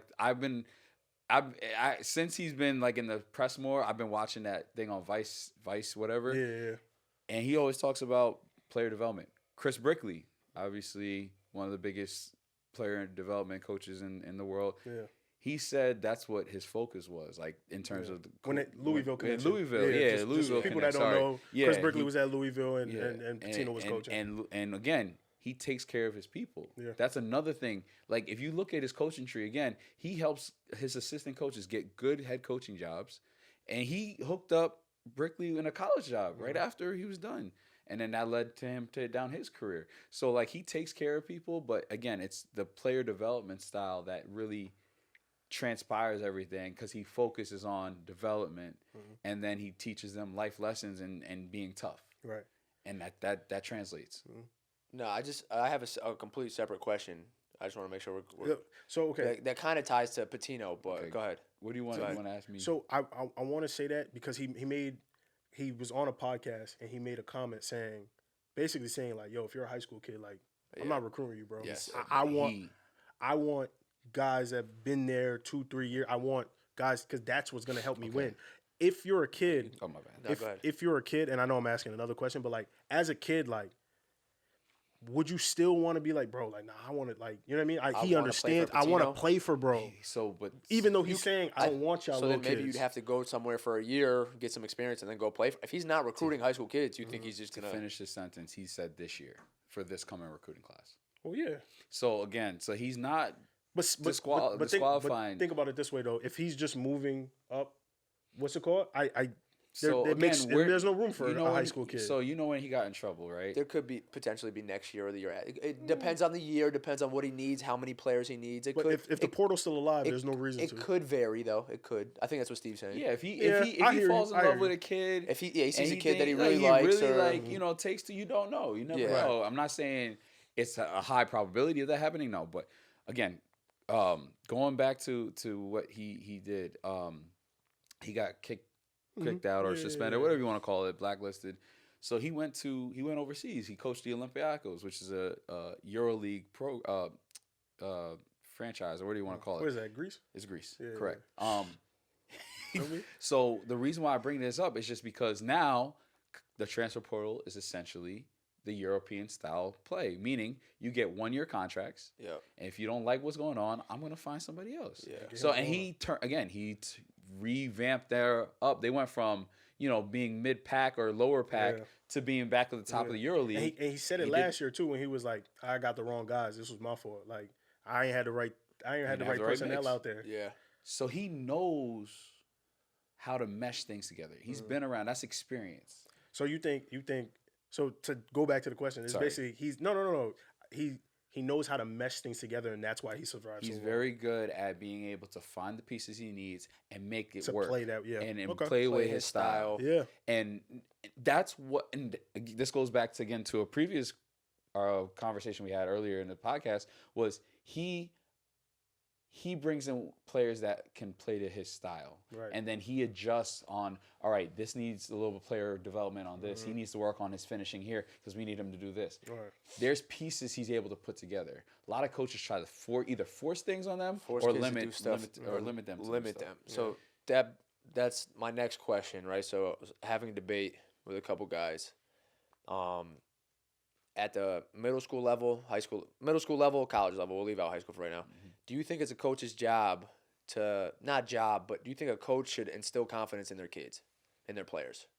He has to, or she Middle has school to. and college. Yeah, let's look at both aspects of middle the, school of the and high- spectrum. Okay, so middle school, I think overall, yes. Like um, men's and women's, because again, this I can tell you from personal experience with what a coach can do, play with the mental strings in your head. But it's very important, especially in this generation. Going back to again, they're mentally they're more aware of a lot of things, especially like how they feel with things. It's not like if you put Rick Pitino on the front, a lot of these they wouldn't be able to survive. They would fold because he's intense, but he tells you the truth, and a lot of people can't handle that right now, right? So middle school, you have to be more aware of that. Yeah. College, it depends. It depends. If you recruited a kid, they got to have that confidence and know that this is why you recruited me. We talked about that in previous. This is why you're here. But if you are not performing, that's partially on you. It's a little bit more of an onus. Yeah, it's a job. It's a little bit more of middle school. I know. I agree. Middle school. I feel like there's so much more basketball. So like, I feel like I think a majority of your job is confidence. I think rather than coaching. Honestly, no. Okay, and I'm saying coaching like, I'm saying coaching in the sense of like, oh, do this. You have to make sure you're correct in this and not like building that. them up. Like, oh, you messed this up. Get it next time. You got it. You have to be that's here. what I'm saying. Like you can coach through confidence. Oh yeah. Not coaching through like fear and all that others. Like that can come a little later. And like I said, some kids don't respond to that well. But to your point, like in college, like they're recruiting you to do this, and then once you come in, like they need to be comfortable that they made the right decision. And if they feel like they didn't, they're gonna do whatever. Some people are gonna handle it differently. They might try to challenge you or whatever. Like we talked about John Shire when Shake was on, like and how he had Isaiah Evans on the bench. He started now, right?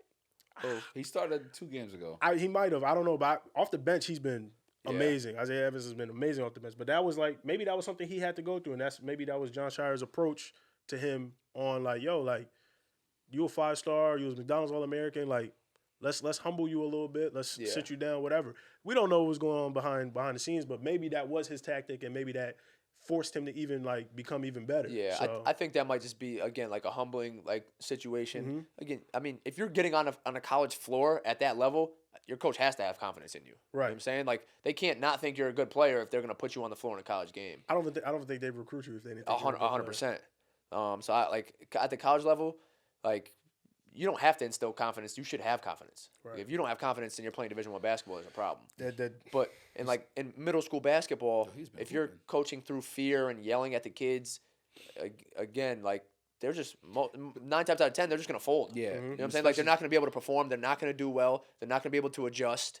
Yeah, I think again, some coaches have had so much success with that. That's all they know. And that's what we're talking about, being adjusting and like understanding who you have. And not enough coaches are aware to be open to that. That's the thing. At the middle school level, if you have the better kids, 9 times out of 10 you're gonna win. Yeah, It doesn't matter how you coach. Correct. Right? But like if you're playing AAU for one coach, you're playing travel for a different coach, middle school for a different coach, and like 3 coaches are telling you separate things. Right, and one coach is yelling at you to not dribble the ball because they don't have confidence in you. Your other coach is telling you to dribble, and you're doing great. Like, how is that hurting your development? That's hurting your development. It's hurting your development, but mentally developing you, if that makes sense. That's crazy. That's the crazy thing with that. So talk about how we talked about how some of the kids are like struggling sometimes to like comprehend or like get things on the fly or like feel like their attention spans aren't there. As far as like reclassifying. Right, because that's all people do now. They reclass assassin, reclass warriors, like that's all they ever care. All the kids 17, like whatever. Like, do you think like how is reclassification in that sense like a good thing where it's like a kid can actually take the time to actually develop? Like, do you think that's why a lot of kids are reclassifying, or do you think a lot of kids are just want to be older and beat up on the lesser competition? I think the majority of people don't understand like the purpose of reclassifying. Like they're reclassifying to beat up on the younger kids, to be older and to look good. Like most people don't like do it for the right reasons. You know, like if you're younger and you need to develop more, your IQ is not as high. You feel like you're gonna grow more. Again, you just want to work on your game, develop more, learn from a different coach. You just have a 5th year of experience in high school, right. But like ultimately at the end of the day, I don't mind reclassing because you have guys 24, 25 in college. Right. Like that's becoming the norm. Mm-hmm. So And now they did the JUCO. You could do the. I don't even we don't know know if that's true yet. We don't know if that's official. They put it out there. They put it out there. That's the issue. But like now, if you don't like, I feel like it's gonna hurt you if you don't reclass because if you're graduating at 17 and someone's graduating at 19, ultimately at the end of the day, they have 2 more years of basketball experience, basketball learning, whatever the case may be. I graduated at 17. Shit, if I could have graduated at 19, I graduated at 19. What? Well, that's like I graduated college at 20 at 19. You graduated at 19? Oh, you reclassed? 19. Okay. Yeah. Shut the You graduated high school at 19? I reclassed. But like that's how old are you when you graduated college? 23, 23, 24? Yeah, 23. Yeah, I graduated college. I just turned 22. If I could have used 2 more years and like theoretically my senior year would have been my sophomore year. Yeah. Then I still had 2 more years to grow and theoretically play better. Yeah. Like I would have had a better career. I could like you know what I'm saying? Like it only it's so crazy to think about that because like I say like the other day I was talking about I was like man like I probably like low key just learned how to like really play basketball. Like if I actually like had more time to like develop, like it probably would have been like way better. Like just to sit there and like think the game more, or even like just athletically know like I don't have to go 100, I don't have to go whatever. Like you guys think like what's your perspective on reclassing in middle school? Look, I don't want to get because we're running out of time here. I mean, you talk a little bit. Yeah, touch on it a little bit. We good because I might want to dedicate a whole episode to reclassification. Yeah, like I think that would be a good conversation because it's so prevalent and everybody's talking about it. I don't mind it in middle school. This is why, right? Again, if there's a plan in place, this is the key for parents to understand. Just don't do it just so your kid can fucking dominate. You're doing it with a plan because you understand the landscape's getting older. So, all right, if you do this now and you focus on the skills that your son or daughter needs to, and reclass is getting a lot more popular on the women's side now. I'm seeing it a lot more. Yeah. If there's a plan in place and you understand, okay, my kid weak in dribbling, needs to become a better shooter and needs to understand the game a little bit more or needs to play better defense, right? I need to make sure I do this. And yes, they may play down in terms of age, but we're working on the things to make them right. So when they go to high school, maybe we go to a good public school or we go to a private school, they're ahead of the game and they can contribute right away. Now, fast forward, let's say they do dominate. Now you're picking up offers as a sophomore or junior in high school. Now, if they want you earlier, all right, I can reclass up to my original class. That's why I don't mind it in middle school. Yeah, but most of these parents don't even know you can reclass forward. That's the issue. And I feel they like don't know the information. I feel like a lot of people are like not a lot of people. I feel like people reclass in middle school so their kids can dominate. But I mean, I always go back to coaching. Are you learning anything new in that year? Are you actually growing? Yeah. Or are you just reclassing so you're a year older and so you can dominate? Imagine at that age doing 7th grade again. Listen, I wasn't like an A student or whatever, but like school for me was just like whatever. Can you imagine them saying, "Yeah, gang, you gotta do 7th grade again"? I'm saying, yo, like, what? That's my thing. Is your middle school coach who you're like wherever you're reclassing? Is your middle school coach helping you get better, giving you that much knowledge where it's gonna benefit you? Yeah. But that's why I said there has to be a plan in place. If you're okay, I'm talking to a couple kids tall, there's some tall kids that like really haven't gotten their footing. Like they're very lanky or whatever. Like when those kids reclassify, sometimes I'm like, like you never know if the kid gonna stop growing. You never know if stuff like that. But sometimes I understand like, okay, like this kid actually needs like a year to like get his bearings. And my biggest thing like reclassing in middle school, I'm not against it, but it's going to be coaching. Are you going to find a good middle school coach to go reclass somewhere? And I feel like you don't know what you are yet. Like, yeah, well, because I could be like you could be 6 foot and be playing center, and then you're going to have to play. Literally for me, like 8th grade, I think I was like no bullshit, probably like 5'8". Mm-hmm. I think I grew 2 inches from 8th grade to senior year of high school. You're playing power forward in middle school. Yes. Yeah. You see what I'm saying? But that's so if I would have fucked around and reclass, shit, I'm best power forward in 20 what? And then I would have stopped growing. You got to play point guard. Now I can't dribble with my left hand. Like, you know what I mean? Like, it would have made no sense. Yeah, and that's what I'm saying. Just understanding, like, these coaches need to, like, realize that it's not about winning at that age. Like, you do want to make things competitive. You don't want to take away winning. Mm-hmm. You want to make sure they stay competitive. Yeah. But you need to know how to develop people. Go ahead. But again, reclass or not. Yeah, what a it's purpose. just- yeah, I think that's the biggest. That should be the biggest emphasis on for parents. young, like elementary school travel basketball and middle school basketball, is developing kids' skill and teaching knowledge, teaching how to play the game. And this is my issue. Again, I can go into. I gotta be careful because we're on time here. But like parents, I love to criticize coaches and not put in the time in themselves to learn the information. 100%. Not saying you gotta know everything. You just gotta know a little bit of something. Like again, Elliot Cadeau, right? He reclassed in middle school. It's starting point guard for UNC right now. Yep. He played. He played up. So he played it. He reclassed. He did 8th grade. Yeah. He was hurt his freshman year. Then sophomore year he played all right, but he played. He was playing 17s. He was playing 17s as a sophomore, 17U, but that was his appropriate grade. Where did he reclass though? Like He reclassed in middle school. so he went to middle school. Like I know a couple. So I he know went a to a couple, basketball academy in middle school. So I know. Okay. I know a couple kids who reclass in 8th grade at prep schools and are playing prep school basketball. Correct. So I think that's beneficial because you have decent coaches. You're playing against decent level kids. Yeah. Correct. So I think that could be beneficial. I agree. Okay. I agree. I know. I definitely agree with that. But And again, he also went back up. then that's what I said. He reclassed up when Yep. Cooper did. did the same thing. Yep. Cooper Yep. Flag did that. Like again, if there's a plan, which Elliot's mom did a great job. She educated herself. She was also helping others, which is very important.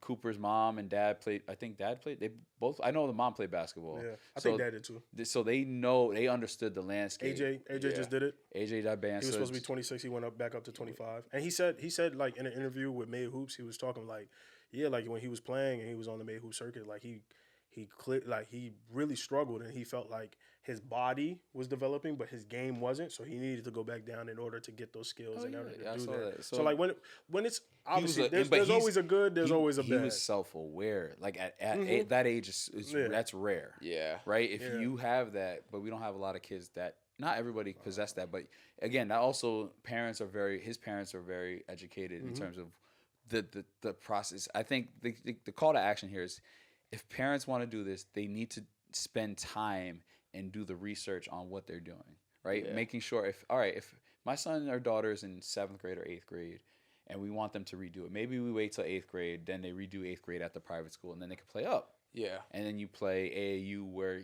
that way you can kind of see where you're at, right? You always got to challenge yourself. Yeah. Right. I mean, I think just reclassing so that you're a year older doesn't make sense. And I think that's what a lot of parents do is they just reclass so their kid's a year older. Like I didn't want to my story real quick was I didn't have much going on college wise. My grades, I didn't need to reclass for academics. Like they were like, well, we would like you to have you for a total of 3 years at our school. One, your grades were okay. They kind of fell off because it was a different rigor. But then they said, what sold me was you get an extra year of basketball so we can kind of help you, put a case for you to help you get to college. I was like, all right, sign me up. Like there's no second thoughts. Once they told me that, I told my dad, I want to do it. And then my grades went up too. So like I was just, I didn't go to Fairfield for basketball. I mean, I wanted to play there, but like I got in off of my academics. Right. Yeah. And I think another thing too, like a lot of parents are like so easily willing to reclass. Because I wanted to reclass too. And my mom was like, nah, bro, you good. I didn't want to reclass. That's what I'm saying. I didn't want to do it. I wanted to. My mom was like, nah, you're good, I didn't even know what reclassing was. I like started to look at Cheshire Academy. I'm like, what is it? I had no clue what the process was. I didn't know I had to. I didn't know I had to till Cheshire was really good back then too. Yeah, like I didn't know I didn't even talk to the coach or anything, but I just looked at Cheshire Academy. I was like, how does this even work? Like I have no clue how this even works. They had a kid back then that went to Notre Dame. Yeah, Like, yeah. You remember him? Yeah. How old was? Do you Eric remember what grade he was? He was 2011 or 2012. Yeah, I'm pretty sure I played against him. Shut the hell up. In AAU. I want to fight you sometimes, dog. Oh man, He was a big dude. He was like 6'8". Yeah. 6'9". Yo, you know who came up in my mind the other day because we was talking about like I was just talking about the area in 203 and like how many like players was coming through. Sean Obi. Yeah, Sean Obi. Bro. That's what I'm saying. Like the 203 really fell off. Like as far as like players and Sean talent. Obi was his first year in the FAA was my senior year. He was trash when he came in, and then he just I remember. Yeah, but dominated and went to Rice, averaged a double as a freshman, and Coach K picked him up. Dude. And then he was at Maryland. Then he got his grad. Like he got an undergrad from Duke, and he got his master's from Maryland through Crazy. basketball. Yeah, Maryland's gonna win the NCAA this year. All right. Yo, Stamp it. episode 47. We gotta wrap it up. It's been amazing. This was a long conversation, but it got good. Started off slow, but then once we got into it, it just picked up. We didn't realize the time. Shout out your socials. So yeah, where can Nick, they find you? Yeah, where they can find you. Instagram, NickFan13. He deleted his TikTok today, by the way. It'll be up and running soon. Ralph, go ahead, do your. Two Real Ralph on everything on X. 2 Real Ralph _. I'm Stephen J. Know That, and then Know That Training _ Obviously, follow the Basketball List. We've just created a YouTube. Yeah. Said I wasn't gonna do it for the Basketball List. This episode will be up there. Subscribe. We're at 11. We want to get to 100 hopefully by, maybe next month or so. Yeah. But definitely comment. Please leave a review for us. Yeah. Like that's gonna help us get this out there. Yeah, the page is a little bit hard to find. So like the more like comments and likes and you guys subscribe, the more it can like go up to the top of the page. But if you go to YouTube, type in the Basketball List and filter by channel, it should be down there. So just scroll down there, you'll find it. And we'll put links and we'll try to get it out there to you guys. Yeah, so thank you guys. If you listen to this hour and 30 minutes, it was like long. But thank you for tuning in, and we'll see you guys soon. Yes, sir. And shout out Space 67 Studios.